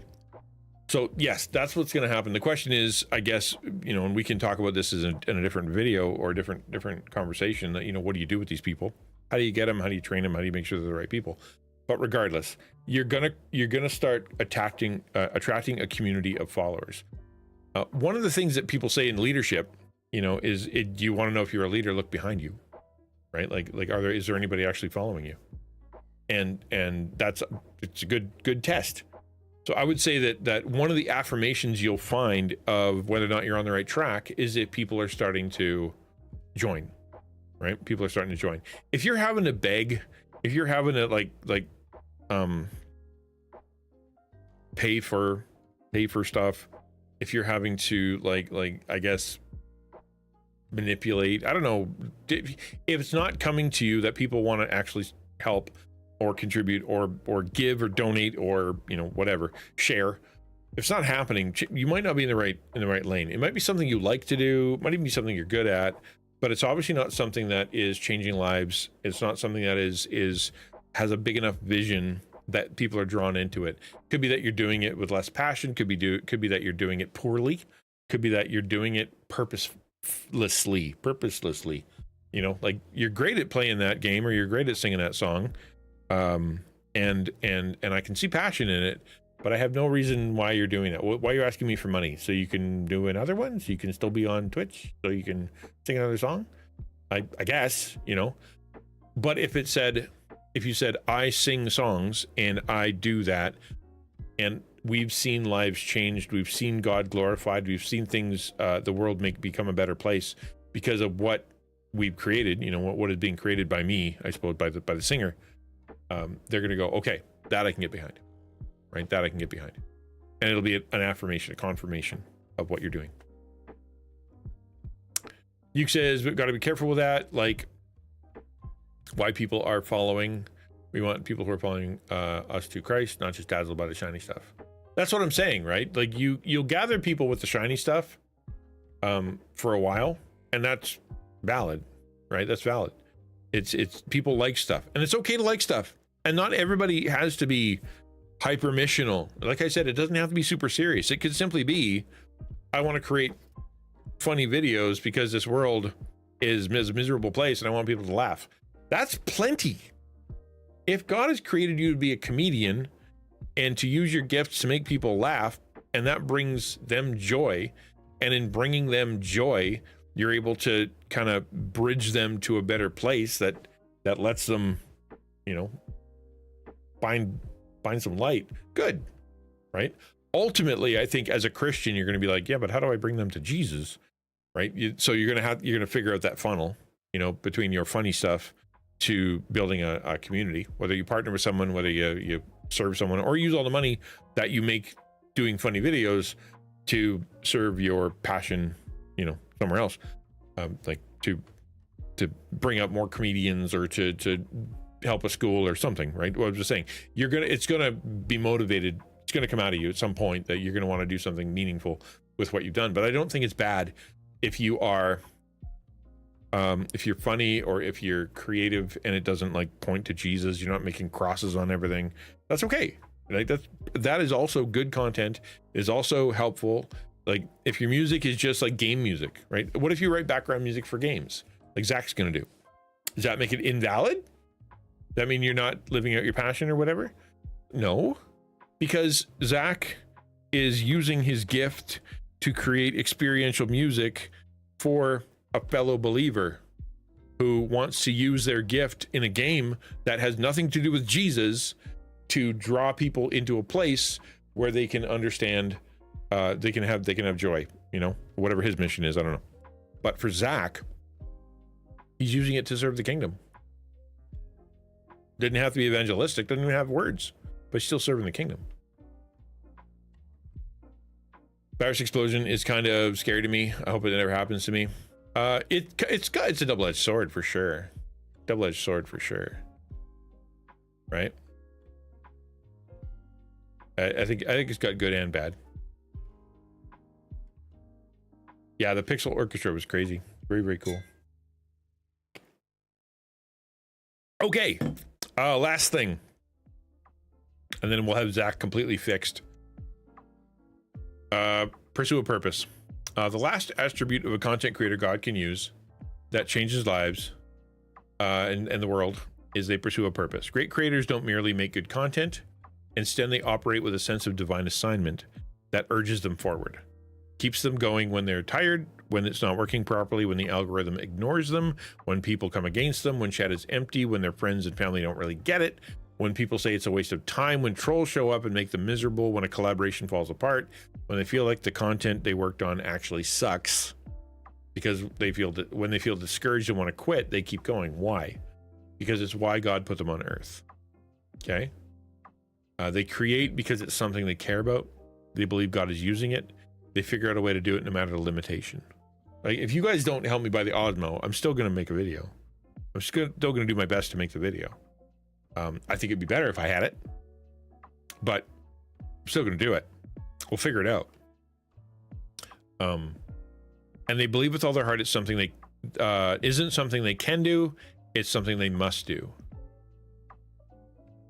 Turning on stream without a sense of this is where God wants me right now and what he wants me to be doing is absolutely critical, because content creation is hard. Community development is hard. And if you don't believe this is what God wants you to do, you're not going to make it. I believe that with all my heart. And so I think this is sort of a check balance. So number one, you know, like if you figure out your need and you figure out your gift and you figure out your passion, and that creates a community, the next sort of check balance at the end is to kind of go, it's something not just that you feel like you could do or you're interested in, kind of like, you know, like Zoriander, wrong. My dude, I forgot your name. Zorianic said, you know, like gaming is relaxing. Maybe I could do that. Like, no, that's definitely not it. Why? Because one of the signs that you're doing what God has called you to do on earth, when it lines up with those things, is that you feel a sense of moral imperative. You must do it. You can't not do it. People are going to die. People are going to be lonely. People are going to commit suicide. People are going to go to hell. People are going to lose their minds. People are going to starve to death. People are going to be so discouraged they quit. If I don't create this, I need to show up today. I need to do stream if I don't want to. I need to practice even if I don't want to. I need to get working on that song for 2 hours even if I don't want to, because if I don't do it, someone gets hurt, right? Which isn't the vibe, right, that Zorianic kind of gave to This Is Why I Play Games. Some people it is, right? Like, I am on stream, and if I don't go on stream, people are legitimately sad, and I'm a creator that they are gathered around, that some people don't eat unless they see me eat. Some people are lonely and they will go drink if I don't come on.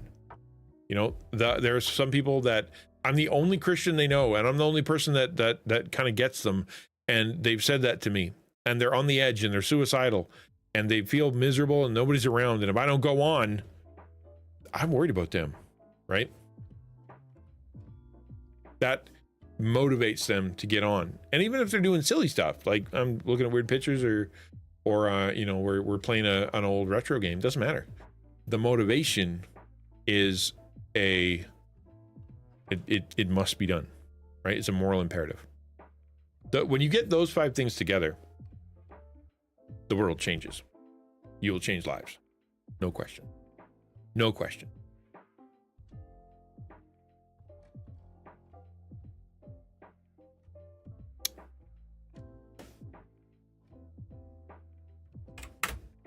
Whoop, that's not the right command.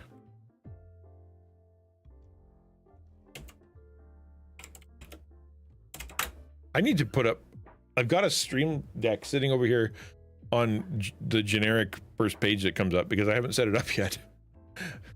I'm gonna have to do that because I'm using markers and I'm typing in markers by hand, and it's like such a not right way to do it. Did I chase somebody off? Was I too intense? I'm sorry. This stuff's important to me. I want to be important to you.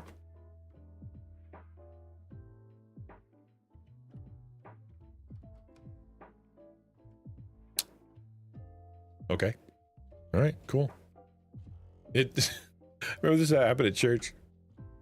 We no, it's fine. Totally, dude. It's a lot. It's a lot. It's a lot to think about. Come back, watch the video, take a look at this and see if it's valuable to you. If it's valuable to you, give it some thought. I think I've presented enough to you to be able to come back and kind of think through this. That's why I'm going to put this out in a video. Like, I actually thought I was going to do both parts in one video. And I don't want to do that, right? I don't want to do that. The second video is your relationship with others, because there's going to be a bunch of people who are like, but I'm not a content creator. Like, okay, cool. But you are passionate about digital missions. Cool. Let's talk about what you can do for the kingdom and how you guys should be working together, because there's too many of you alone. Too many of you are going alone. Here's how to connect together, and here's the secret, the magic. I'll give it to you.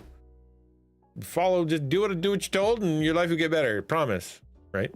So that's gonna have to be another video, because obviously, if I can do this for a straight hour, it's gonna be quite something to try to fit into a video. And there's no way I could just pivot to a completely different talk. I did it at Reach because both were important.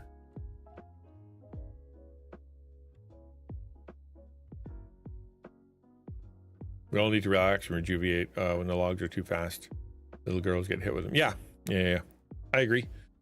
I move quick. I've always moved quick. I think quick. I act quick. I learn lots, and I do stuff. And I'm thankful that God built me that way. It lets me get lots done. As a solo pastor, as a a solo creator, as a like guy who does stuff and makes things happen. I'm glad to be someone who has some skills and some tenacity to get it done. But I am apt to burn myself out, because the passion that I have for what I do sometimes is far more than the capabilities or the energy that I have, especially when things beyond the door are hard, right?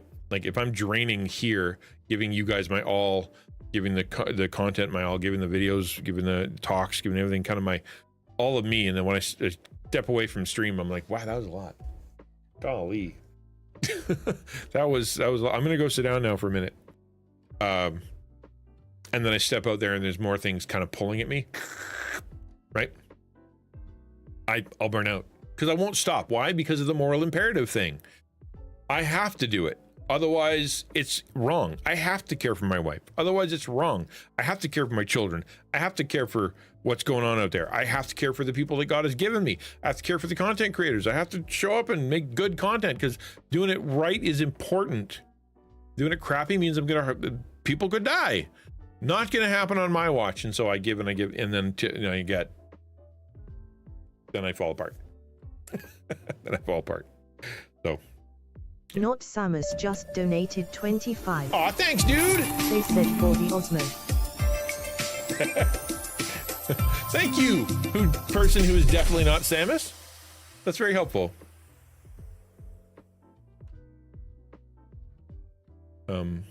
Yeah, we have to go through the written version. Who did that for you? That was awesome, but did not review yet. On my phone, it did not work. What? My talk at Reach. You have to go through the written version. Who did that for you? Who did what for me? What are you talking about? Who did what? Oh, that really wasn't you? Oh, okay. Was it really not? I didn't think you'd do that. It's like, why would you put not Samus? You just put Samus if it was Samus. That really wasn't me. Oh, that's funny. So that was probably Blanco. Not that I want to call you out, but might have been. Not Metroid. Okay. All right. My talk was transcribed. Was it really? Because they didn't record it. Like my actual talk at Reach didn't get recorded. It just evaporated. Anybody who was there got it, which is actually sort of kind of maybe a God thing. Very frustrating thing, but nonetheless, I will be fine. I'll get over it. It'll be fine. I'll get over it. It was that was the catalyst to make me want to create this video that I'm going to be recording with hopefully the Osmo someday. Not Metroid just donated 10. Aw, thank you. They said Osmo W. No, not Metroid did it. That's what the catalyst. I needed to do. Thank you. I needed to do something. Still.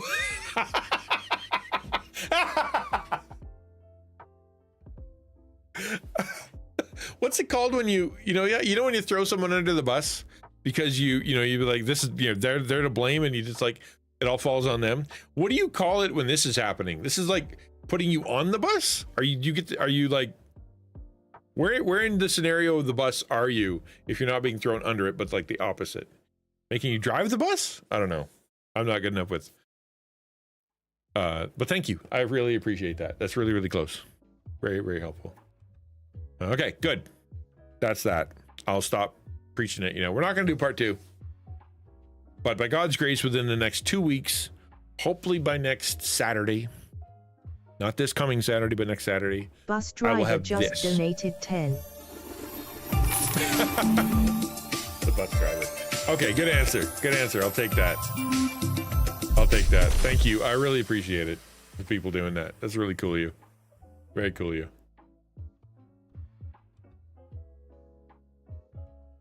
When I said the not Metroid thing, man, it works for me. Happy to take it. Did you get 2 alerts? Oh, you did. Only on the because never mind. Whatever. Tactical. Cool. All right, I'm done. That is enough. I'm gonna take a little break. 2:30. We're still gonna learn B-roll. That's the plan anyway. I need to learn how to do B-roll. You guys can come along for the ride.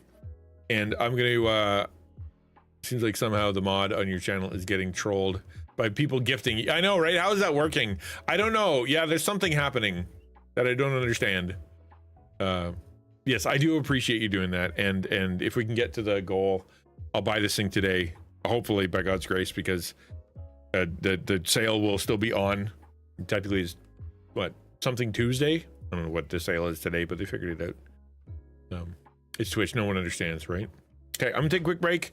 Talk amongst yourselves. Exclamation point web if you want to join and know that you are like gonna get some personal stuff and blog stuff. Exclamation point YouTube if you want to follow along and know what see these new videos that are coming out.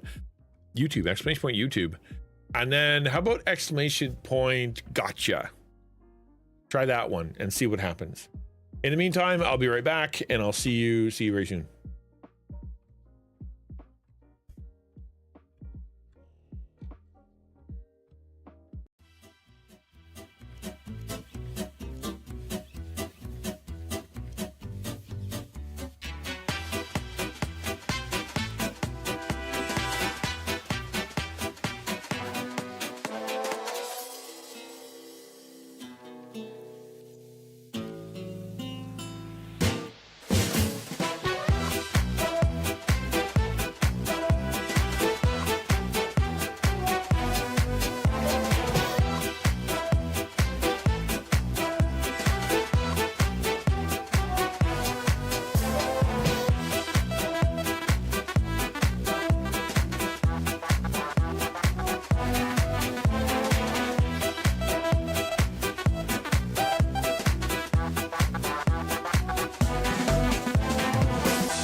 Little Pyro just donated 5. He said it's been a while but I love what you are doing.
Double dog dare you to tell me what you think this song is from. Or what game, what video game this song is a remix from.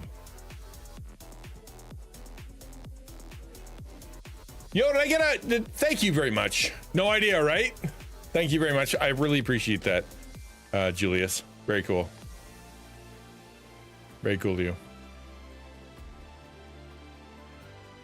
Okay, that is the plan. Look at that. We're getting there. We're getting there. Thank you. Very cool of you. Nope. Tears of the Kingdom. I'm like, I don't know how that, I don't know what you're doing. No idea, but it's VGR, so you can't argue with it. Okay, we're gonna watch a couple videos on B-roll, and we'll see how that goes. Where's my history? Okay. Videos. I watched. Did I watch it somewhere else? Ah, crud. B-roll, B-roll, B-roll. Nope, that's bad.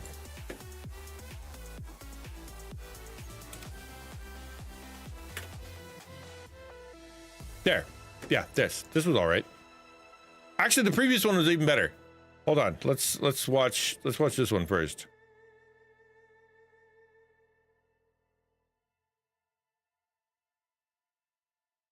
This guy's pretty good. I'll pause the music, and you guys can learn along with me. Exclamation point XNV2.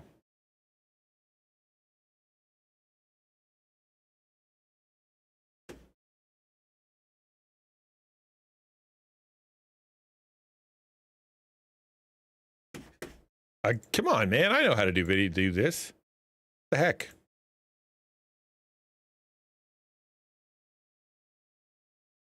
If I only had hands, like calculate that, I'd probably just upgrade my processor instead. But hey, how about you hit that donation button for him? Like feeding a hungry algorithm. It's such a videos I'll figure this more out. interesting. Well, that's There you go. how do you make talking head videos more interesting? Well, that's the business I'm in. I produce over 50 different YouTube channels that are all talking head videos, and we have to make them interesting to keep people engaged. The good news is YouTube tells us when we succeed at that and when we fail at that, and so we can learn, we can make improvements. And in this episode, I'm going to share with you everything that I've learned.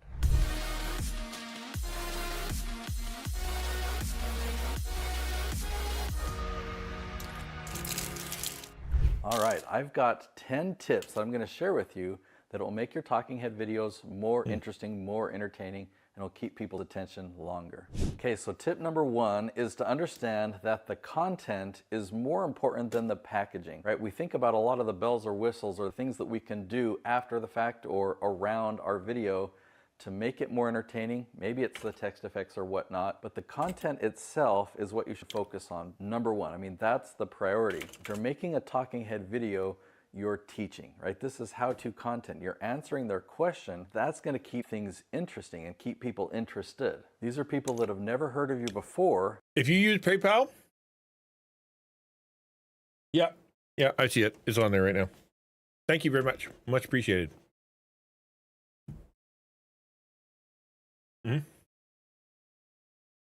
But they typed in this question on Google or YouTube and they found your video, and you start out your video and say, hey, this is what I'm talking about. I'm going to answer your question. They're definitely going to be drawn in. They're going to be interested in what you have to say. Okay, tip number 2 is crop edits, right? When we film, the way I'm filming right now, I've got a camera on a tripod, and so it doesn't move, right? The size of me doesn't change in the camera.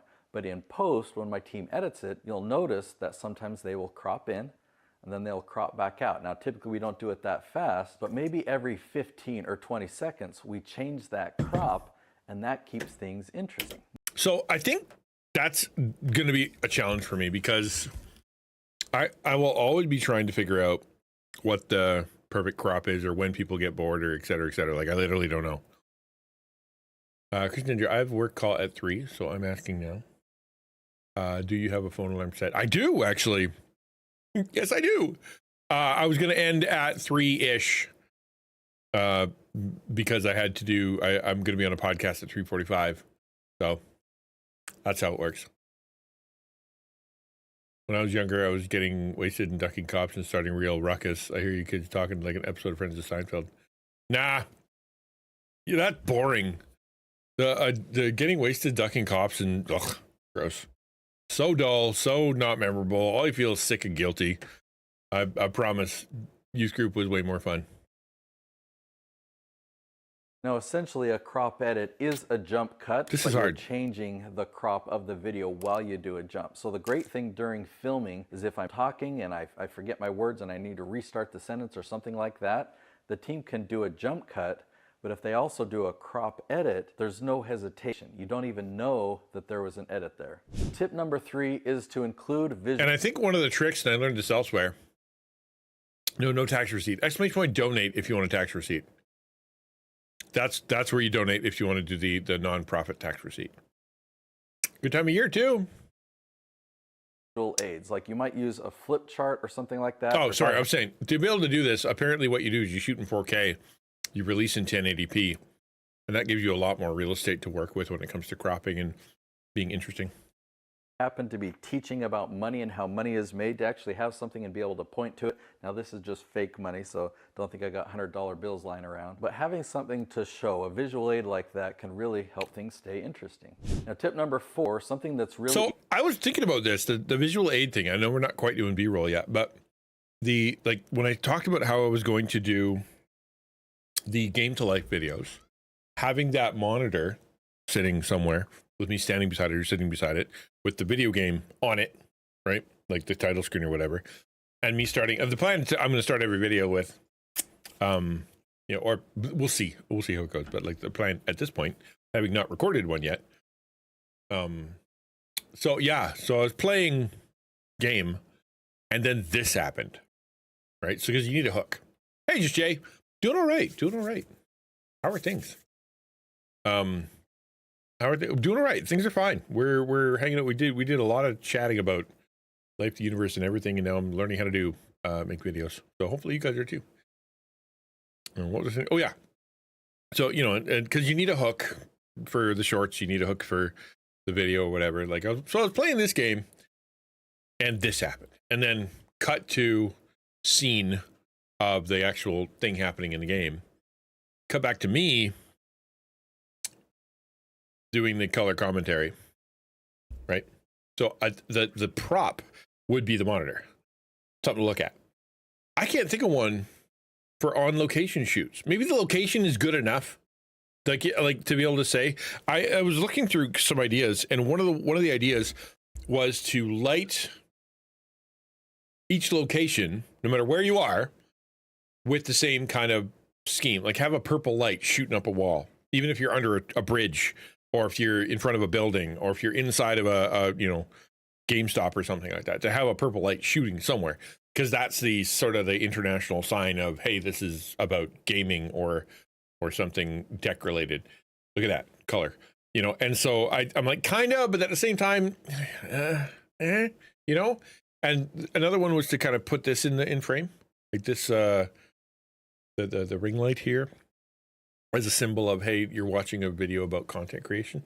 I've got to figure that out yet. The last thing I want is for people to click on the video, because the thumbnail is going to be content creators topic, right? So it should be, I know what this is from the thumbnail and the description and the title. But when it gets to like the video, when it starts, even if it's short format, I don't want them to think it's something like a I don't know, like a sermon or like some kind of like documentary or something. I want them to go, oh, this is teaching content for content creators, which I want them to know immediately, while at the same time starting with none of that. I want to start like a Numa video, which had, like in rain, it just kind of starts with clouds for like 40 seconds, which is fine if you purchase it. Rob Bell's doing that, and you know what a Numa video is. You put it in the DVD player, and everybody's sitting around watching it. Very different when people are scrolling through YouTube. So I'm trying to find that balance. Trying to find that balance. Easy to do and really helps things stay interesting is using B-roll. Now for talking head videos, you're just going to be sitting here, you're going to be talking to the camera, but as you're describing different things, like if this was a real estate investing video and I'm telling you about one of the properties that I bought, my voice could continue talking while I then show in some B-roll. So not only do you hear about it, but now you see this property. Or if I'm talking about an experience, let's do that again. What's really easy to do and really helps things stay interesting is using B-roll. Now for talking head videos, you're just going to be sitting here, you're going to be talking to the camera, but as you're describing different things, like if this was a real estate investing video and I'm telling you about one of the properties that I bought, my voice could continue talking while I then show in some B-roll. Right. So not only do you hear about it, but now... So that's one of the advantages of getting the Elgato prompter or having your prompter on your phone or whatever, which I have. Because, sorry, I'm eating a protein bar. It's the only food in the house. And it's not great for stream. I'm sorry, I'm chewing. But having that Elgato prompter lets me look at the camera, do the thing, and I can record the whole thing. And I don't have to show the whole thing, but I can show it. And then when I cut away, because I'm here or because I've got the, the audio worked out, it having the B-roll go over top means it'll be consistent. As opposed to trying to record audio that is kind of to the B-roll. I think it would make it sound a little jumpy and weird. I'm very thankful to be able to have those prompters. You see this property, or if I'm talking about an experience where I was walking on the beach, or the time when I went to the Philippines and I stayed in a bungalow there, it's really helpful for me to show a visual of that and show my time so you can actually be there and you can experience it with me. Okay, tip number 5 is actually what not to do. When you're using B-roll, I encourage you to find good B-roll that looks real, that looks authentic, that doesn't look too perfect, because a lot of the stock footage that you'll find, they're actors, everything is white and polished in the scene, and it's been... Yeah, and he's super correct about that. So there's a couple on the internets that are like Pixabay, which I use. I've used in the past. I use it all the time. Videos about everything, and they're not bad, right? So if I try to think of this first video, like the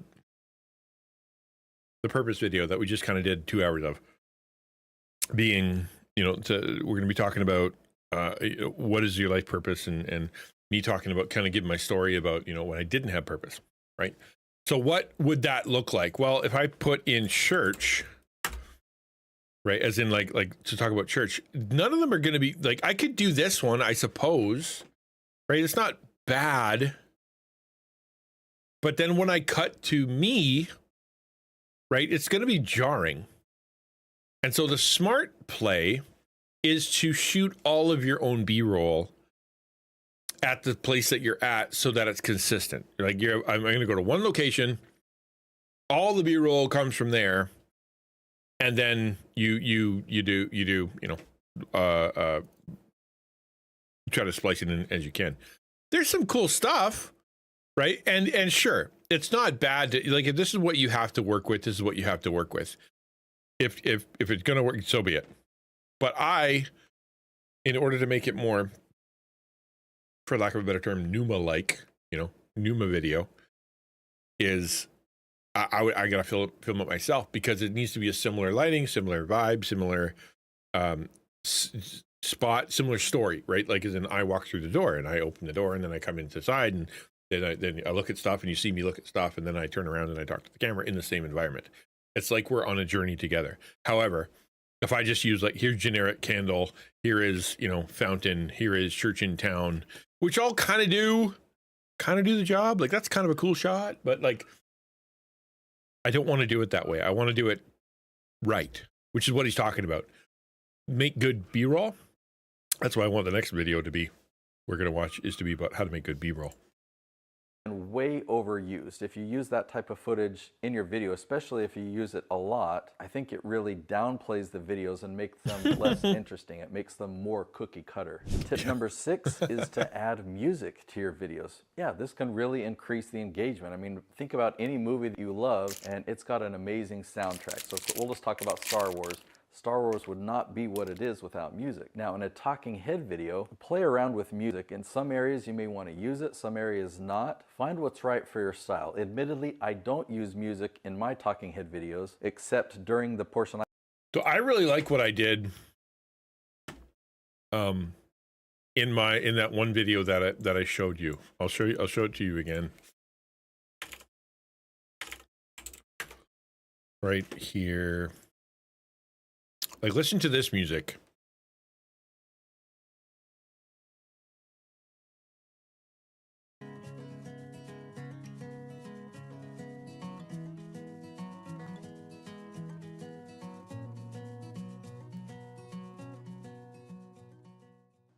Tell me about the video and maybe I can help.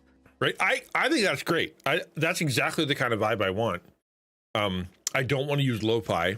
I don't want to use electronic music kind of thing. I want it to sound acoustic, because to me that sounds more pneuma. I don't know, authentic, something nicer. But it's hard to find. There's a website that I use quite often called, I haven't used it in a while because I haven't needed it. Freesound? Yeah, freesound.org. Which, very cool. Best thing about Freesound is that everything on here is a lot of Foley, tons of Foley. You know what Foley is? That's basically the sound effects, like stomping shoes or when things fall down or whatever. That sound, Foley. But there's a lot of music in here too. Like if I go acoustic guitar. The problem is with acoustic guitar, it could be acoustic guitar Foley, as in tuning, or it could be smashing against a wall or gets dropped down the stairs. It's not always what you want. Also, it's there's a million of them. Like, how many did I get? Oh, I only got 34, so there you go. Not bad. But these are free. You can use them however you want, which means sometimes they're not very good, right?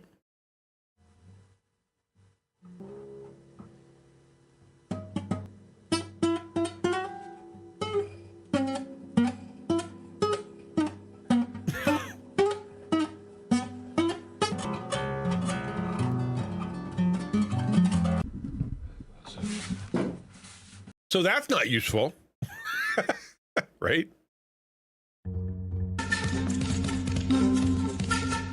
Also not useful. A lot of this is Foley, but there's occasionally ones. I want it to be, a decent music experience that sounds good. You know what I mean? It's hard to find. I may have to pay for it or have to go scrounge it up somewhere. I use Creative Commons. Creative Commons is cool. Have you guys ever been to the Creative Commons? It's neat. You can actually look up from the Creative Commons. Creative Commons, search music. Where are we at? Yeah. You go here and you can look for all kinds of stuff. This is like literally for being creative. Google has it too, where you go to google.com, and when you look for, say, an image, well, just do images. And you can punch in puppy eating poop. No, grass. So there's the dog eating grass. But then you go here, you go to usage rights, and you go to Creative Commons, which means you're allowed to use it, but with attribution. It reduces your amount that you can have, but at least when I do this, I don't have to pay for it.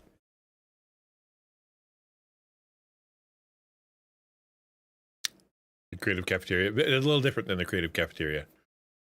Yeah, the Creative Commons is where you go and hang out and play ping pong. But there's a lot, and actually if you go to YouTube, you can type in like royalty free, Creative Commons, acoustic guitar music, and you could get some, right? So there's 10 free, and then you edit it, but sometimes they're not very great. If that's any good.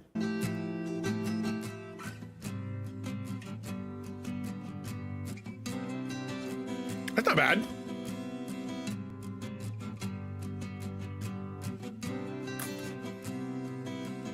Dude, I'm totally bookmarking it. Cool. Yeah. Excellent. I will find it later. Twitch recap and new global badge dropped. Okay. How do I find that?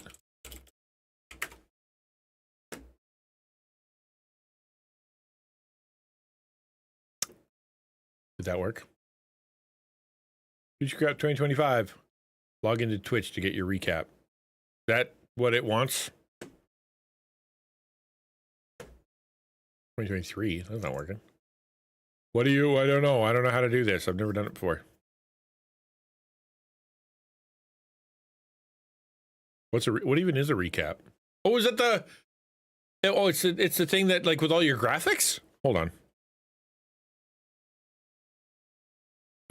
Twitch says okay. New recap. Yeah. Okay. There we go. Cool. Hey, let's listen to some nice music while we look at that. There we go.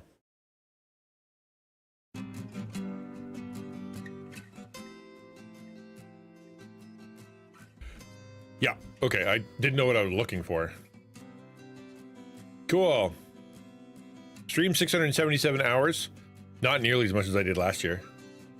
Total streams 192. Not bad. Days, distinct day stream 178. Hours watched 1500. My categories: just chatting, Minecraft, Infinity Nikki. I was in top 10%. Really? Top 10% in Lego. Let's go. Your top stream 135 viewers. Top tag Pastor Help Christian. That sounds about right. 87,000 chats received. My top channel emote was, yeah, it's always this dance one.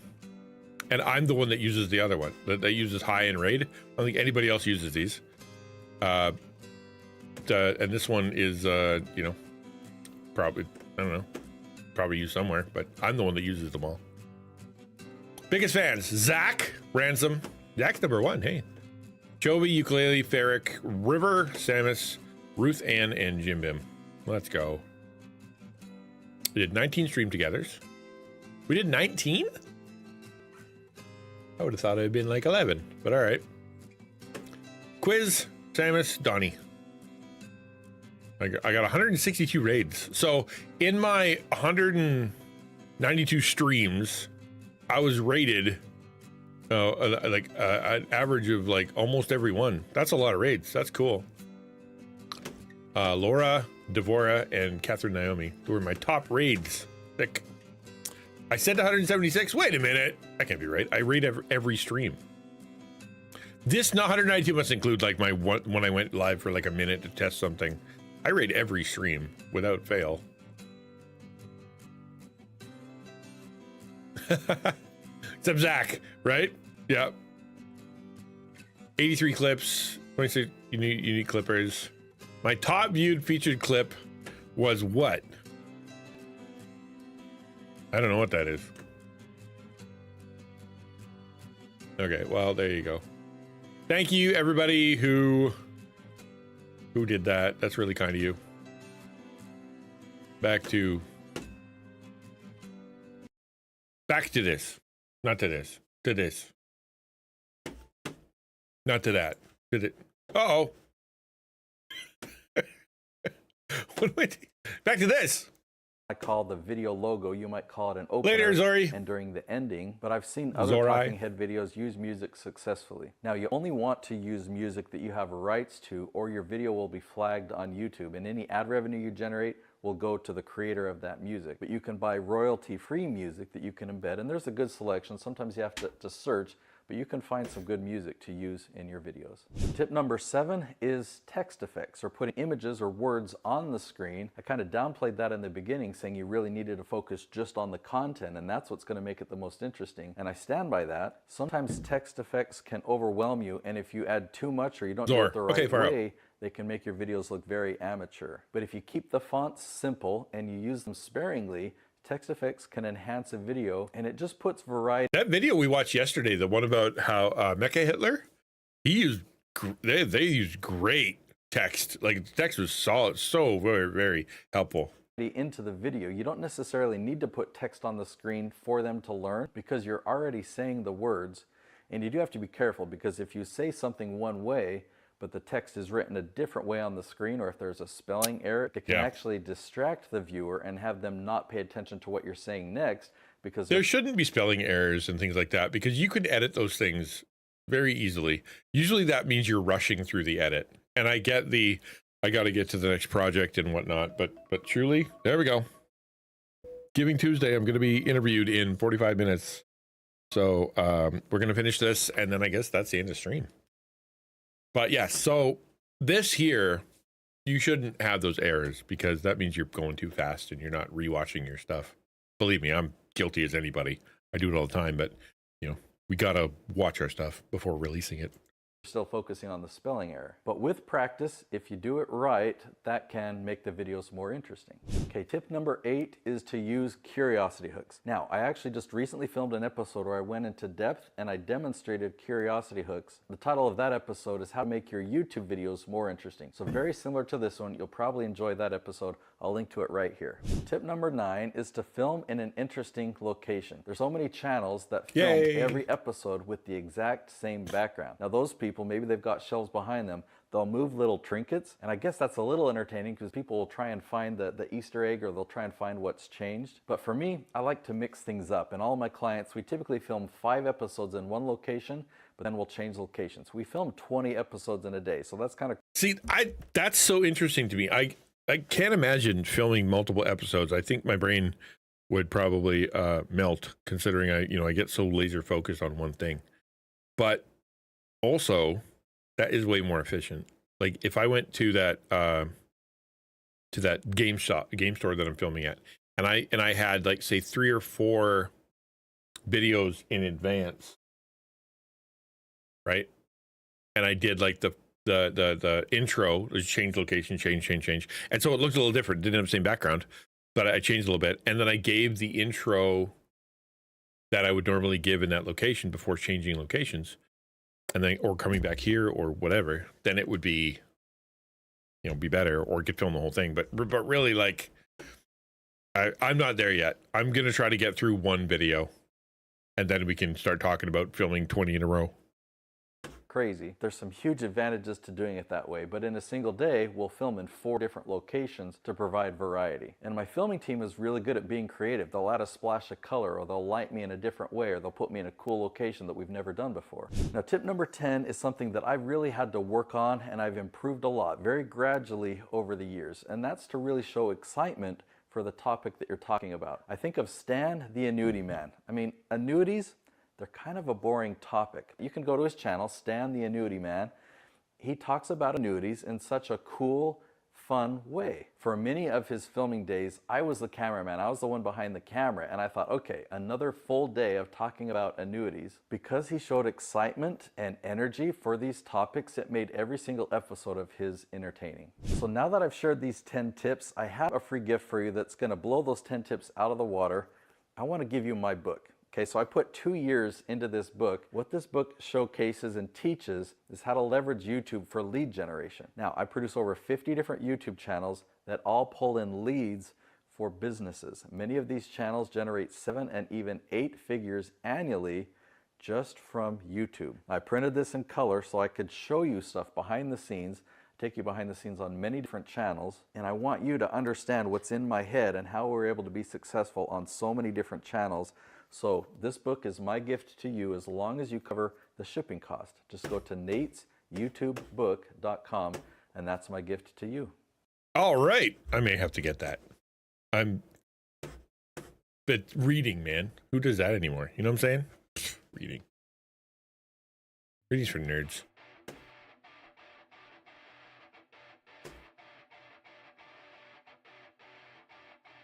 Okay, that's enough. Where I am going to be on, so we're going to be on the Church Digital. The Church Digital streaming only on YouTube, or are they actually doing it on? I think they're only on YouTube, now that I think about it. So we're going to rate out. I think we could probably rate out to my guy who made the game. I can't remember his name. I'm a terrible friend. Can't remember anybody's name. Buried Candy. Yeah, that's him. He's on a partner push right now. So let's support my guy who's trying to become partner. He's doing a lot good for the community. He's got a good heart. Seems like he's working really hard, and he's on a lot. So let's hope that's a thing we can do. So let me let's rate out. All right, raid.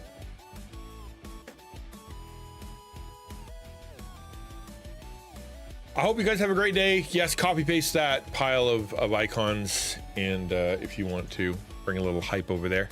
Otherwise, I will see you guys tomorrow, or actually, I'll see you guys in 45 minutes when I'm on the other show. Come see that.